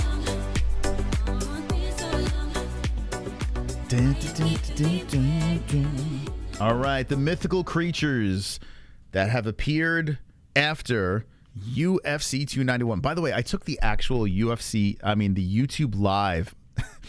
I saw Little Seal was fooled by it. That's what I want to hear. If you look at the thumbnail, I put the live. I actually copied the actual live from YouTube and put it up in that spot to fool people. So now you think we're live on our replays. I don't know why I did that. I just thought that was fun. Anyway, why are you worried about my height so much, guys? Why are you worried about my height? It's 5'4", 5'4" and 2/4. 5'4", 5'4". Pulse, you there? Yes. Can you hear me? Good. Yes, I do hear you. Hear me? Yes. Loud and clear. What's going on, man? Hey, man, nothing much. What's on your mind? I just wanted to talk about a couple fighters from 291. All righty then. Let's go. Yeah, so Dustin Poirier, what do you think about, because you were asking who should his next opponent be. So I'm thinking, like, how about Colby Covington at a catchweight after he loses his title shot? Oh, man. I tell you. So Dustin keeps on going around saying, hey, everyone thinks I'm such a big lightweight, and I'm not. Right? He's like, I spar with a lot of lightweights at the gym, and they're all bigger than me and this and that. So I think that was like, when he said that, I think that's like him referring to like Colby Covington talking about how he's such a big lightweight. I think he was talking about that. He shouldn't fight Colby. That's craziness, man. Like that's like, it's just recipe for disaster for Dustin, you know? Yeah, well, I mean, he said he only wants big fights from here on out. Because and I don't think he'll ever touch a title again. So I'm trying to think in my head who else could be out there. How about maybe Max Holloway? I mean, I guess you could run it back with him. I guess why not? I mean, he's Holloway's daddy. Yeah, it's weird. Like, he's in a really weird spot. There's really not many options if he's not going to fight any of these other, up and comers like he talks about. Okay, and then lastly, one more. How about Dariush? Is he a big enough name, you think? So, after a loss, and it seems like he was kind of deflecting. I think there's too much risk than reward with Dariush. But I see what you're saying there. I would like to see that, but I don't think Dustin signs on the dotted line with that unless he's really hungry for a fight. But that's a good matchup, man. That would be fun. Yeah, I could see maybe being headlining a fight night or being on the main event card of a pay-per-view. For sure. It's a great fight, but yeah, I don't think P-Head, like, he's like in position. He's actually in a really good position where he could basically say, well, I'm just going to wait. Like, you're almost better off waiting to see if Nate comes back, or maybe if Conor, does not fight Chandler and they do it a fourth time. Like, you're better off taking those options because at least if you lose, you're getting big bags of money. Yeah, that's true. And then quickly, I was going to touch on, I had to call in my boy Derrick Lewis, man. He did it. Yeah, H-Town, baby. You must have been pumped, right? Man, that made my night because I'm also a boxing fan, and my other favorite fighter, he lost badly. I don't know if you caught it, but Errol Spence, he got beat pretty bad. Yeah, on a second channel, we actually got a copyright strike from that. Not strike, but we got shut down on our second channel because we showed some of it. I had some problems. All right, did you watch the Spence Crawford fight?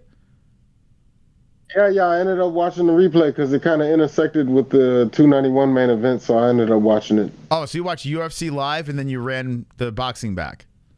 Yeah. Smart. I mean, let's be serious. What did you think of the event? Because I caught the replays of Crawford Spence, and I got to be honest with you, I was very disappointed. I don't know. It was very lopsided, it looked like to me, and the walkout was kind of gay. Like, did you see the Eminem walkout?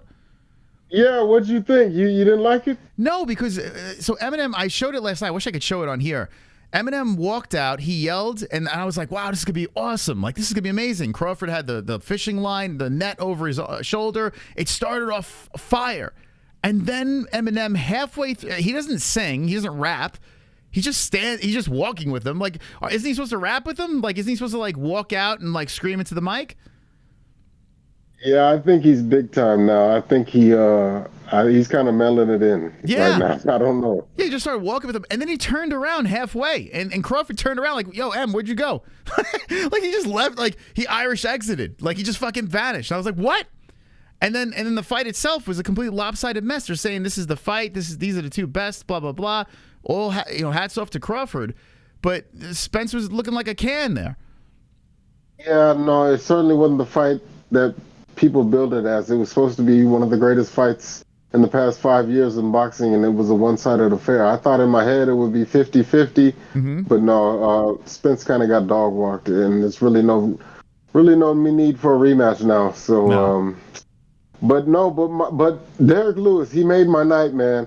Like, that was just so great. You know, I don't know if the UFC is going to resign him or not, but I think that they should, because, you know, he is the knockout king of the company, and that performance, man, it was like the old him, but then it was like a new him. He's in shape now, so he's reinventing himself, and everybody's saying, well, he's pushing 40, but you know that doesn't mean shit at heavyweight. Yeah. And yeah, I hope that they re-sign him. I don't know if they will. I looked it up. I did some research. I see he's getting like $300,000 per fight, and that's the bump in pay he got ever since he knocked out Volkov. And I just feel like you mentioned earlier, PFL is they're gonna offer him a big bag to go there and fight Ngannou.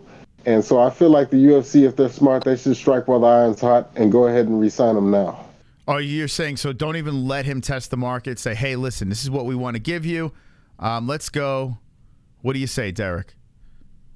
Yeah, I think so, because I mean, like, you know, he is a free agent, so as soon as he starts getting offers, you know, I even heard WWE might be a possibility, and they're, you know, they might offer him a lot of money to fake fight, and if the money's good, I think he'll go where the money's at. But I think, you know, that performance could be a resurgence in his career. That could be all he needs. I think he's a real player with Ngannou gone now. I don't know if he can beat John Jones, but I think he can at least make it back to a title shot. And you know, I'd like to see where he can go from here now that he's in shape. In shape beast is like a new beast to me. Yeah, well, yeah. Listen, the six-pack beast is unstoppable, and I'm always going to be a fan of Derrick. I'm happy he really got this win, but I feel like for a business opportunity here, Derrick should 100% test the market. Francis opened the door, right? And now Derrick could just waltz right in, get a big bag of money, and do whatever the hell he wants. I feel like he peaked in the UFC. I feel like when you have Pavlovich, you got this Almeida, you got John Jones, you got Tom Aspinall. Dude, Derrick, we shouldn't be putting Derrick up against these guys. These guys are going to do nasty things to him, and one already did. So, like, I feel like if you're the Black Beast, you take this win and you try to milk it for as much money as you can make. That's a great point. Well, with that said, you know what? I think he's gone. I think he's done. Dude, he'd be crazy to stay in the UFC. Listen, as a fan, I would love to see him stay there, but it's murderer's row in front of him, and maybe he could make a lot of money doing this, but he's going to be making a lot of money losing, you know? Yeah. Yeah, no, that's a good point. Because like you just mentioned, you named the top five guys in the division. I don't think he beats. He's already lost a couple of them, Pavlovich and Cyril Gane. So, yeah, I think he's pretty much a gatekeeper at this point. Yeah. So I think he should go. I think he probably should. That sucks for UFC fans, but it's good for him. And think about this: if he goes to PFL and he fights Ngannou and beats him again, dude, like, people are just going to make him this mythical creature. Like, they're going to just be like, he's the greatest heavyweight of all time. Like, you could literally fast pass and say, hey, I could have stayed in the UFC. Like, he could have been like, I could have went back and beat all these guys, but instead I took on the baddest man on the planet and I beat him again. Could you imagine legacy there, you know, for Lewis? So the better path is PFL for him. Yeah, no, I agree. Now that you say that, I think that would be a good path for him. It's just, looking back on his UFC career, man, I'm just so proud of him, man. He made a name for himself. That Volkov knockout, I just always go back to that. That changed his life forever. Yeah. The last 11 seconds of that fight. I'll never forget that fight because my father was in studio with us and he was screaming and yelling at Volkov. I remember y'all streaming live. I remember his reaction. He's like, because as soon as Volkov got hit, he's like, "Are you stupid? Why would you do that? You were winning the fight." It was great, man. It was he's like, no, I remember. Lewis has had a great run, and if he does leave, he can leave as not just the knockout king of heavyweight, but the knockout king of the company. So that's one thing he can hold on, notch under his belt. Yeah. But yeah, that's all I got. I'm gonna let other people call in. I'll talk to you later, man. All right, there he is. There he is, the Pulse. The Pulse coming in. Mythical Creatures must have been watching Rigo. Rigo. Who the fuck is that guy? Send me location. Let me find this Rigo you speak of. Okay, let's see who else we got over here. Like I said, I'd love to see him stay in the UFC, but the more I think about it, it makes all the sense for Lewis to go to the PFL, get that bag of money, and if he beats Ngannou again, dude, talk about bragging rights. He beat the baddest man on the planet twice and got a big bag for doing it. Like, that'd be nuts. I'm curious to see what the UFC does with this, how they handle this situation. Sonosi. You like fruit? Do you guys like fruit? Do you guys like fruit? I like fruit. Okay. All right. So what's going on? Waiting for my cash to come in right now. That's right. Yeah, you had a big night. Yes, I did. Nice. Thank you, everyone but Tony Ferguson for that. Yeah. Well, I mean, you can't win them all, but yeah, it's good. How much you win? Like 1,500 or some shit? Yeah. Nice. Very nice. Very nice. Well done. Wonderful, wonderful. Okay. So do you think now you're up overall gambling? Am I over? Yeah. Oh, I've been partially up. Now I'm really up. So you're saying in your lifetime of gambling on the UFC, you're up overall? I've been up before. Now I'm hugely up. I'm like about. I had to look at the stats before this week. I was like plus 200. Interesting. Wow. Look at you, huh? That says a lot. If you're gambling on UFC and you're up by a lot, that's pretty good. It's pretty good. I just pitter patter. I don't go too crazy on my bets. I choose which ones work. I don't go crazy. I don't ever spend on like 100 plus on one fight because, well, as you saw what happened in the co-main, if that happens, it hurts. Yeah. Well, you should reignite. You should reignite your YouTube channel, and show the people your secrets. Oh, I have no secrets. No. You know what's going to happen as soon as you start the YouTube channel, you're going to go immediately down. No, that's bad luck right now. Unfortunately, things are still topsy-turvy a little bit on that department before I can really go back. Yeah. Still too busy for my own good. Once I can get things rolling, I'm hoping like I would fall that I could go through, but I don't want to talk about that right now. I want to talk about the event. Okay. Talk to me. So first things first, I think DP should lose his fucking ranking if he's not willing to fight prospects, because you cannot hold on to your rank. And trust me, I get it. You know, someone's gonna say, well, what about Kobe? I agree, he shouldn't be doing that shit either, but he's getting his title shot. It worked out for him, but DP is not going to get a title shot. So if he's not willing to fight prospects and Gaethje's not going to give him a rematch, what the fuck do you do?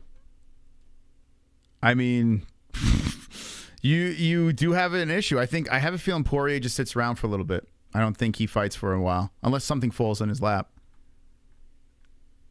You know, there is a scenario where I could see something falling in his lap, because it'd be funny, and I could totally see it happening, because I think he hates him enough for it.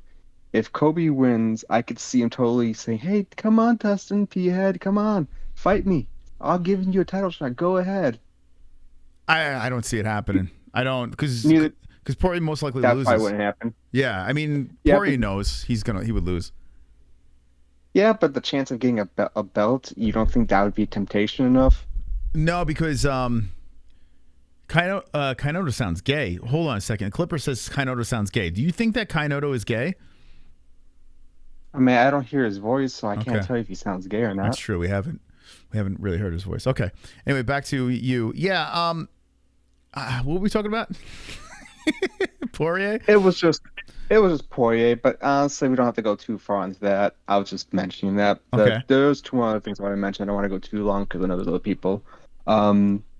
Tony Ferguson, just yikes. That eye poke ruined the rest of that fight. I don't think he would have necessarily won, but I don't think it would have been as much of a slaughter as it was after that eye poke. Yeah, like I do. Like you saw the momentum completely shift in favor of Bobby Green. But like I said, you can't really make it an excuse if you agree to continue fighting. You know, like it can't be an excuse anymore. You're gonna have to fucking say, "Oh, my eye's fucked. I can't fight." Like, you know, he should have just done it. You know what? We could respect it. We could respect it. It sucks. We wouldn't call you a bitch for it. It's like it's early in the fight. If anything, you have a better excuse early in the fight to say I can't see versus late in the fight where you're just trying to stop it because you were losing the fight. Mm-hmm. He should have just done it. I mean, if he's arguing that he was seeing with one eye, which honestly, based on how he was fighting, I can kind of see I could see the point. I know, bad pun, but we saw how it went. I mean, he wasn't going for maneuvers I'm used to him going for. He didn't go for a triangle choke. He didn't go for his Dars. He didn't go for a armbar or any of the stuff that he normally do. I mean, he was wiggling his legs and arms, but he wasn't doing anything with it. So I could see that his eye being a problem for that possibly. Yeah, when back to the mat, I was yelling and screaming like, where's old Tony? Like, why is he not throwing? The arm seemed like it was there. Like it seemed like he could have got an armbar, and there was times where he could have thrown up a triangle. It didn't. Like, it was really strange. Like it was bizarre to watch. Even if you have one eye, you could still see that you could throw that shit up there. So I would love to talk to him about it, but you would never get a logical answer. You would never get a functional response. You know, he's got to stay. Enough with this guy, man. Tony would be the worst. Tony would be the worst person to interview because he's too. As much as I think Derrick Green is a scrub, and he is right. He is crazy. You can't argue crazy. He is right about that. Yeah, he's wild, man. Guy's off his rocker. So I already think of this right now. If Tony's gonna have one more fight, and I know he's aiming for his last fight, give him Jim Miller at UFC 300. Do you? I mean, man, I really. If Tony has to fight, give him somebody that's at least someone around his age group. Miller will kill him. That's around the same age. Jim Miller will kill him. He'll kill Tony. Oh, fine. Well, guess what? Maybe he'll get out of the ring then. He'll have a fatality. The guy wants to keep fighting like BJ Penn. I'm saying, if he wants to fight, give him someone like Jim Miller, or if you want to give him someone a little softer, give him Quay Guida. He's better off fighting Mike Jackson. Like, that's what he's better off fighting. Oh.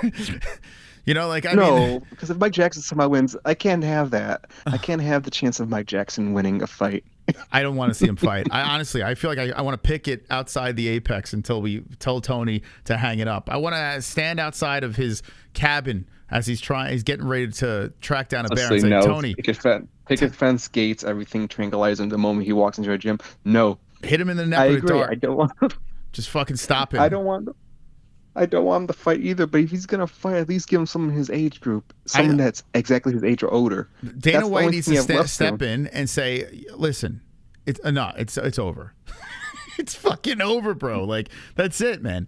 It's over. Dana's not going to do it. I mean, look what it took for Dana to get rid of BJ Penn. It took for him getting beat up on a video to a bartender and Chuck Liddell, Chuck had to basically learn the hard way getting flatlined. I mean, Tony hasn't gotten it as badly as Chuck Liddell got it, but he's getting close. You know what? Putting Tony Ferguson in the same class as BJ Penn is such a slap in the face to BJ, if you really think about it, right? It is, but the loss is so similar, though, where you can't quit. That's why they have a similar fate at the end, but Tony Ferguson never even came close to accomplishing what BJ did, you know? No, I agree there. So it's Dana White's looking at BJ Penn and is like, this guy's a fucking legend. Let's just keep trying with it, you know. Whereas Tony Ferguson, he was an interim champ, and he had a very nice run, but might be one of the more overrated fighters in UFC history. I'm not gonna disagree. I know we all have fan goggles. He was very entertaining. That all helps. At least let's be honest. Even someone like Cowboy Cerrone has more of a legit legacy than Tony, if you really look at his record. Yeah, like, well, at least Tony was an interim champ. Cowboy couldn't even get that. That is true. That's a little bit, but he got off of Kevin Lee. Let's be honest, Kevin Lee was overrated too. Yeah, it's staph infection.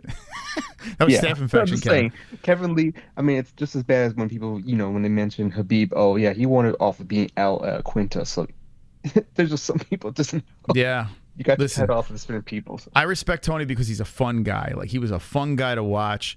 You know, Tony Time, the legend of Tony Ferguson, the elbows, you know, all his crazy sayings and him leg kicking poles and shit like that. His back and forth with Khabib. It was fun. It was fun. But being realistic with Tony Ferguson, like, he wasn't who we thought he was. Oh. So what it sounds like what we need to do is whatever that's left on his contract, do what's similar to like a severance pay. It's like, Tony, here you go. Here's just your fight money that you would have gotten for all your other performances. Please leave. We have to cut you. We don't want you. You know, it's kind of like a more honorable version of a cut. How about this? We don't want to cut you. How about a ring girl? Make him a ring girl. What do you think? Oh, that'd be fun. Listen to it. I'd watch that. Tony, listen, I know you have a fight left in your contract, but what if you just show up and just, you know, you trot it around the cage with the card? What do you think? Right? You know what? I want him to do commentary just because he's so crazy. Okay. One card. Let him be the commentator for one fight night card, maybe, or a pay-per-view, whichever one. Replace DC or Joe Rogan. Let's just see what happens when he does a commentating job. Okay. Well, I mean, he can't be any worse than DC, right? Exactly. I mean, hey, worst case scenario, we get some good bloopers. Yeah. Okay. And he has 2 eyes, so he'll probably be better than Bisping. All right. Anything else? Yeah, they'll definitely work on it.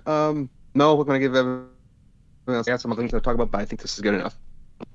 Okay. Thank you. Actually, he only has 1 eye. What am I talking about? Bobby Green took his eye. He only has 1 eye. Sleep with 1 eye open, gripping your pillow tight. If you want to call and find the icon, the MMA-Holes logo, and hit call over there. If you're trying to call and you can't get through, just let me know in the chat. We'll set it. We'll figure it out. Okay. Got a couple calls in here. 2 joints. 2 joints, you there? My name is Maldita Salchicha, and I like fruit. Oh, I like papaya. I like banana. Fruit? I like Rihanna. Oh, nice. Hey, Moss. That's good to know. How you doing, buddy? I'm doing wonderful, wonderful. How you doing?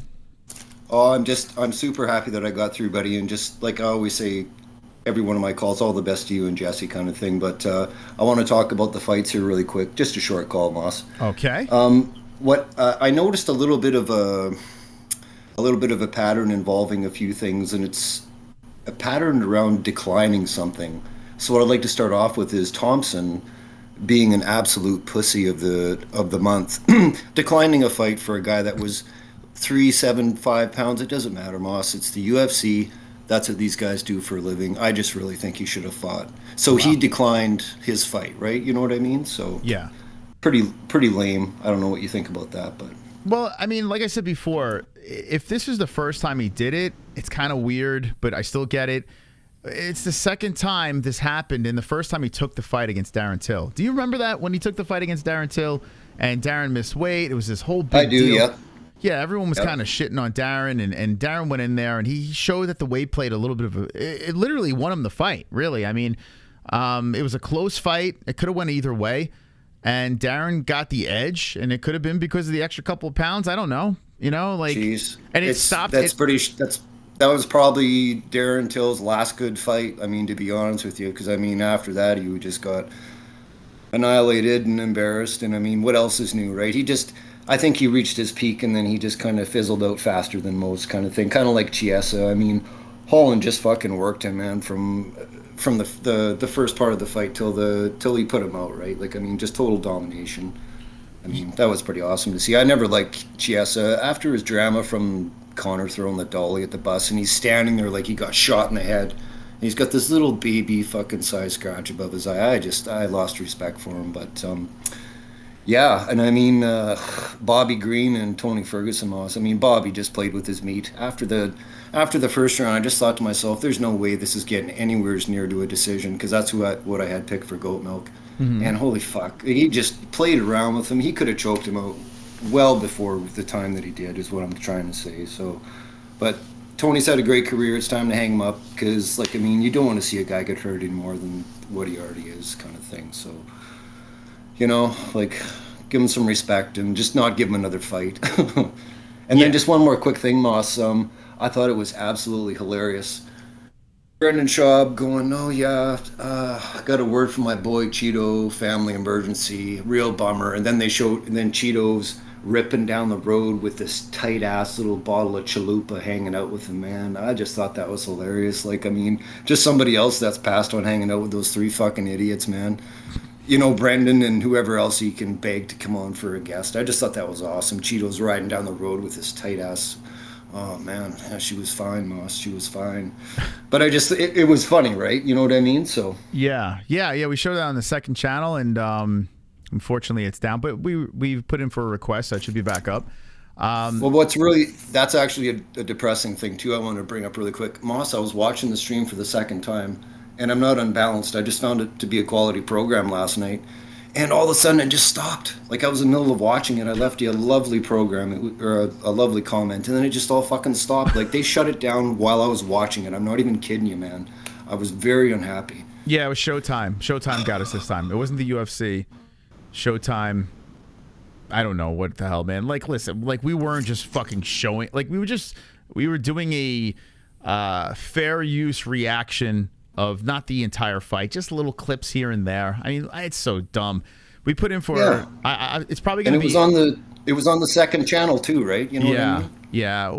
It's those clips are probably going to be taken out because I didn't even fight it. I just took the clips out, so it's going to process and it'll probably be back up with chopped up. It's stupid. Okay. Just one more quick thing, Moss. I mean, just before I go, I'm just kind of glad you and Jesse kind of probably figured things out from the other night, but I really think deep down Jesse just has this unseated anger that every time you go to the splash park, it's just I think she used to worry about women trying to pick you up at the gym. Now she's got this other angle. Moss, I can't let you go to the splash park anymore. You got all these skinny married guys getting your number and stuff. I think it's just, I'm on Jesse's side here, Moss. I'm not being a Kevin Costa. I'm just saying, now the wife's eyes are going to be in front of her head, behind her head, and, when you go to the splash park, bro. Listen, a lot of guys like me. It's weird. I picked up another guy the other day, but I made sure I didn't get this number this time. This time I held my ground, although there's a guy that I'm getting serious with. Okay, Moss, this has been a great call, and I just want to be friends no matter what. Like, that's where I draw the line. Okay. Thank you, Two Joints. Bye, Two Joints. Listen, I'm picking up a lot of guys. There might be one of the guys watching tonight. I don't. Who knows? You never know. Like, I just like to go to the splash pad, pick up dudes. It's just what I do. It was funny. The last time I went to the splash pit, I'm like, all right, I'm not going to get a number this time. I made it a point, and then I started fucking talking to this guy. I'm like, oh shit, he lives right by me. Fuck, the number is going to come, and I got out of it. This time. All right, last call. Last call of the evening. Who we got? Let's finish it up with this sausage. This sausage, you there? Yo. How you doing, sausage? I'm good. So how fucking salty was fucking Masvidal and shit after the fucking fight, dude? You see how he fucking just handed it to him on the show, like, here you go, bud. Yeah, it seemed like he wasn't too happy, but he handled it pretty good in the interviews afterward. He made a couple of good jokes about the 100K that he lost. So, I don't know. That was worth getting my fucking pick wrong to see the look on his face. Yeah, I mean, I don't know, man. Like, him with the belt in there was so cringe, man. It was very cringy.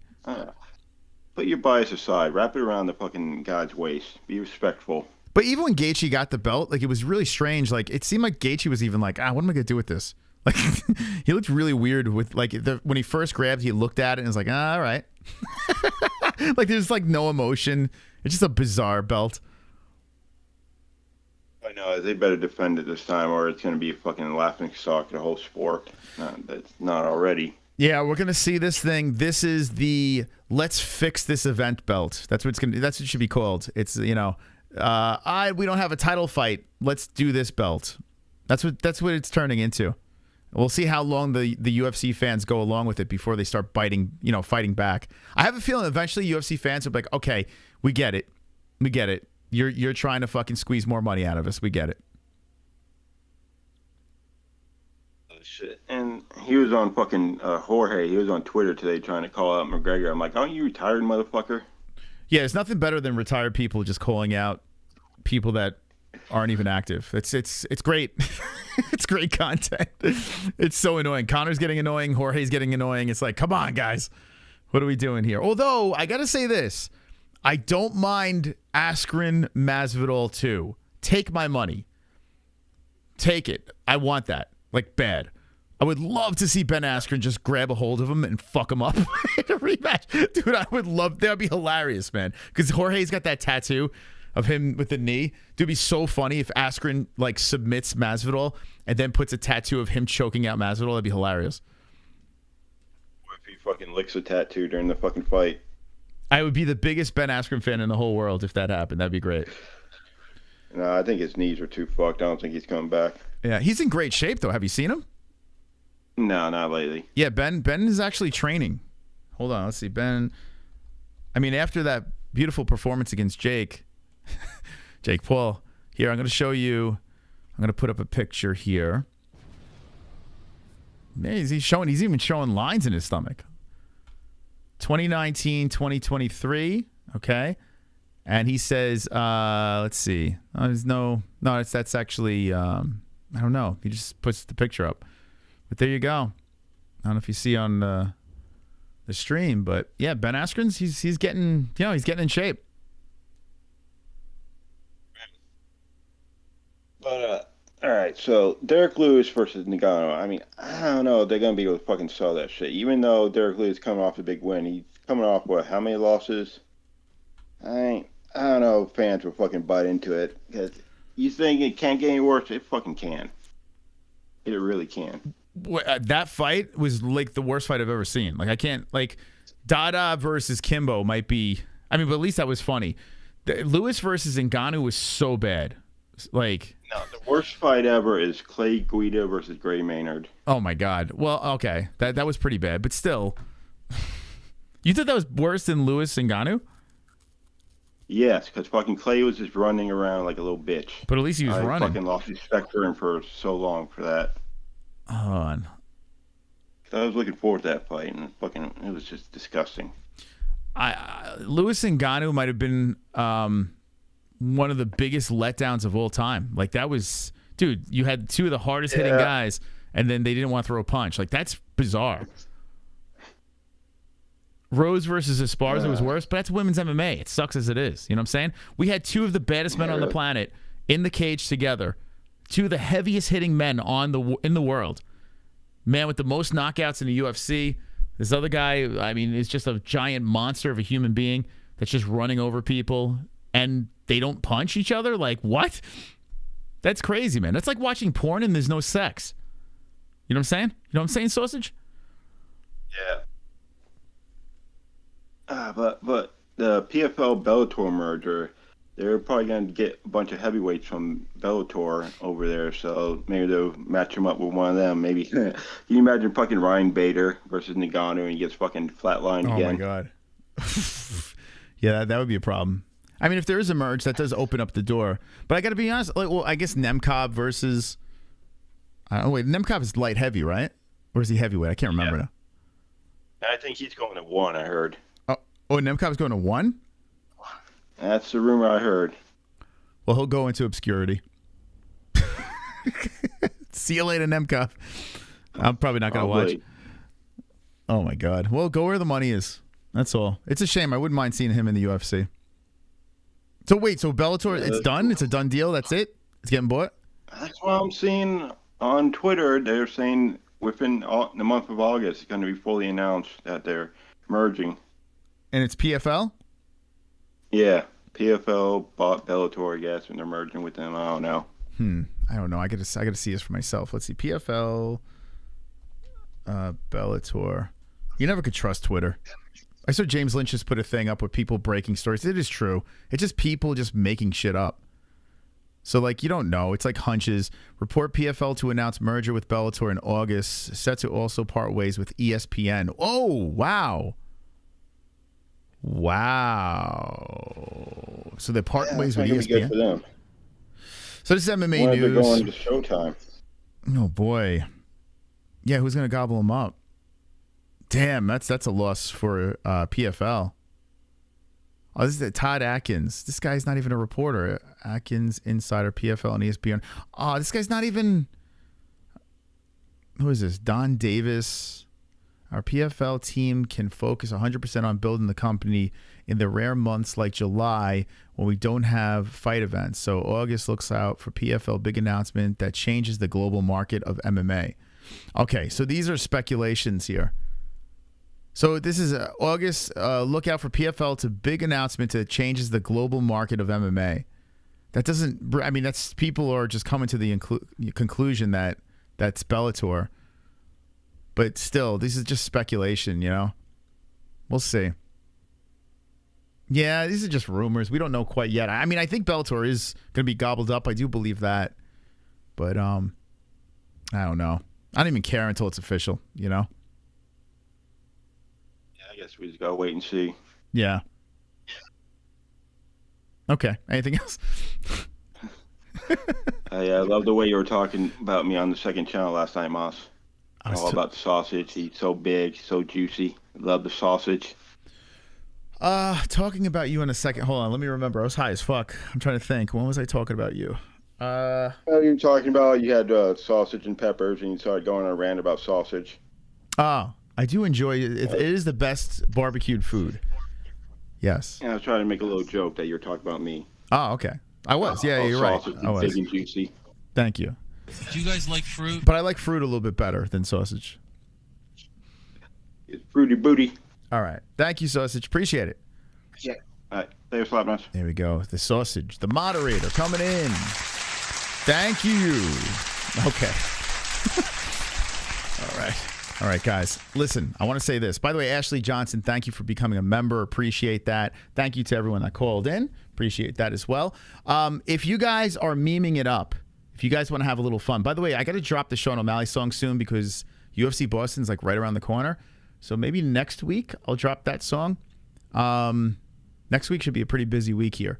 If you guys want to meme it up, gif it up, have a little fun, maybe Wednesday night we'll showcase your abilities. So if you want to really go for it on Discord, load up the meme section, have some fun, get crazy. And maybe I'll do a segment on Wednesday night. I don't feel like booking a guest because next week I'll probably have 2 guests. So I don't feel like doing it. So Wednesday. Oh, Gabe, you tried to call? Hold on a second. Let's see.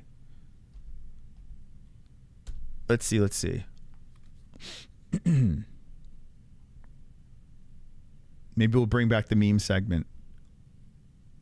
Video.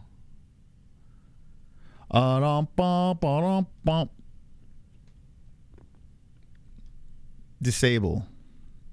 Okay, where's Gabe? Gabe. All right, are you in? Hold on. Where's Gabe? Man, I don't even see you here. Are you in the Discord? Because I could just hit call on you. I'll see you in the Discord. Gift center. Direct message. Yeah, I don't see anything from you, Gabe. Does not have a wig. Nah, I'm not gonna. So I don't know. Anytime I like really go after people, it's like real like personalities. You know what I'm saying? Like I don't really go after YouTubers too much because I don't know. It doesn't do anything for me. But like I'll go after like the MMA media. That's pretty much it. Like I don't know. Like I don't find the value in going after other YouTubers. Like I've had back and forths before in the past. And what I've noticed is most of the YouTubers that I've gone back and forth with, none of them could see their dick, which is really strange. Like, think about this. I had a little back and forth with Guru, nothing crazy. So it's not. I can't really even say he was like a back and forth, but like Food Fight Live, MMA Joey, like all these guys, fights with friends. All these guys can't see their dick. Like it's the weirdest thing. So I was thinking about this today. I was like why am I having these feuds with people that can't see their dick? So from this point on, I'm gonna have a feud with someone that can see their dick.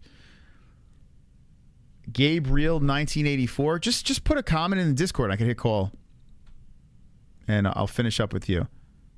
So if you just go into the Discord and just say hi on our regular Discord, I'll give you a call. Full-time MMA. Yeah, he's another one. It's all fucking people that can't see their dicks. It's really strange.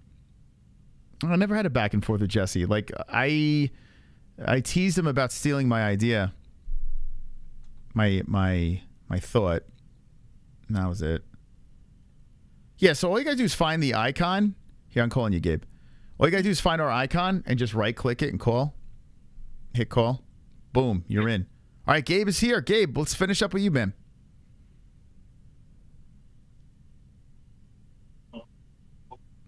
Gabe. Hello? Hey, Gabe, what's up, man? Hey, what up, what up, what up? You This made is my it. first time calling. Nice. I did. I'm finally here. All right, Gabe, man, now's your big opportunity. You're going to be the closer of tonight's show. Man, I don't want to disappoint. So originally I was going to call and wanted to talk about Tony. But, you know, obviously we killed that. Dude needs to retire. Then I wanted to talk about Nate versus Jake. And I'm like, you know what? I love Nate. Like I say, one of my all-time favorites, but he's probably going to get murdered, right? And then I saw on Instagram that Michael Chandler was calling out Justin Gaethje for the BMF title. I'm like, didn't both Dustin and Justin already beat your ass? Yeah. When's the last time Michael got a win? What's he even ranked right now? Do you guys know? Yeah, well, the BMF belt is a belt that you could just put around the waist of someone that could be on a 7-fight win streak. They just have to be a bad man on the planet, I guess. Yeah. I'm assuming. But yeah, I don't understand why you would do that. I mean, it would be, that was a fucking fire fight. I just don't understand why Gaethje would even entertain that, because one, it's a violent fight. Two, Michael Chandler already got smashed by him. So yeah, you would need a couple of wins, you would think, for Chandler, right? For sure. And like I don't know, I like Chandler, I like his fighting style, but like I don't know, something about him as a person, man, just he's irritating as fuck, or he's irritating as shit, you know? Yeah, well, I mean, it's his preaching. Like, he seems like, well, actually, he's a nice guy. I met him. He's actually a nice guy, but yeah, he's a motivational speaking type guy. I don't know. Yeah, I can only take so much of that shit. But yeah. But anyway, I'll get out of here, man. I love you guys. I love everyone. What up, all my holes? Everyone, Mas, congrats on your beautiful family, and thank you for taking us all along on the ride with you. Let's go. Appreciate it. Thank you, Gabe. You do, man. Thank you. All right, appreciate man. it. Have a good night. You too. There's Gabe. Yeah, first call. Popped his cherry. Gabe, your cherry has been popped on the MMA-Holes. Thank you for calling in. All right, guys, let's go. I appreciate you guys. Seriously, do appreciate you guys. If you guys have many memes, I just see the memes fired up over here. Let's see. And of course, that's the meme. Preferably memes that have to do with the MMA world, other than, it doesn't have to be MMA YouTubers. I don't know. I feel weird. Like, I feel like weird putting shine on people. You know what I'm saying? It's weird. I don't know. I need real beef. If I'm gonna fucking, if you guys really want me to start a beef with someone, I could do that. But I need something. I need some juice with it. You know, I got to get something out of it. If I don't get something out of it, I don't really enjoy beefing. So if you guys want me to start a beef, I'll start one. But it's got to be something worthwhile.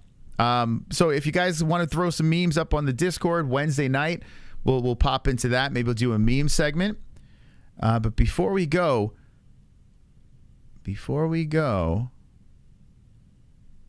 hold on a second here. Okay. Before we go, I want to thank everyone for donating to the channel. I want to thank a man named D Rest for doing this. This beautiful song, Creating Magic. Don't be an a-hole. Be an MMA-hole. Every UFC fight, you will have the contest unfold with the MMA-Holes. When the under finishes the fight, you win the edge. The smiting moss. Yo, then hits the bottom to the carnage.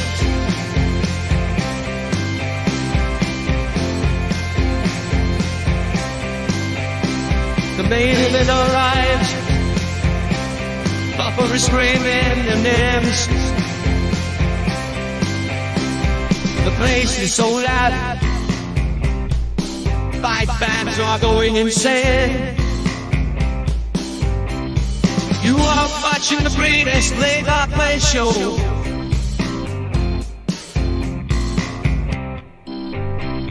It is the MMA-Holes.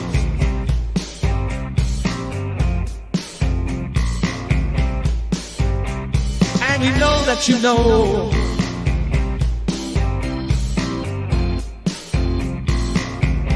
It is the MMA-Holes.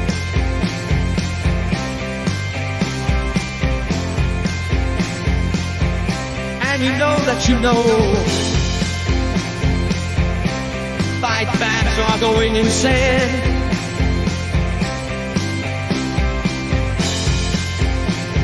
It is the MMA-Holes. And you know that you know.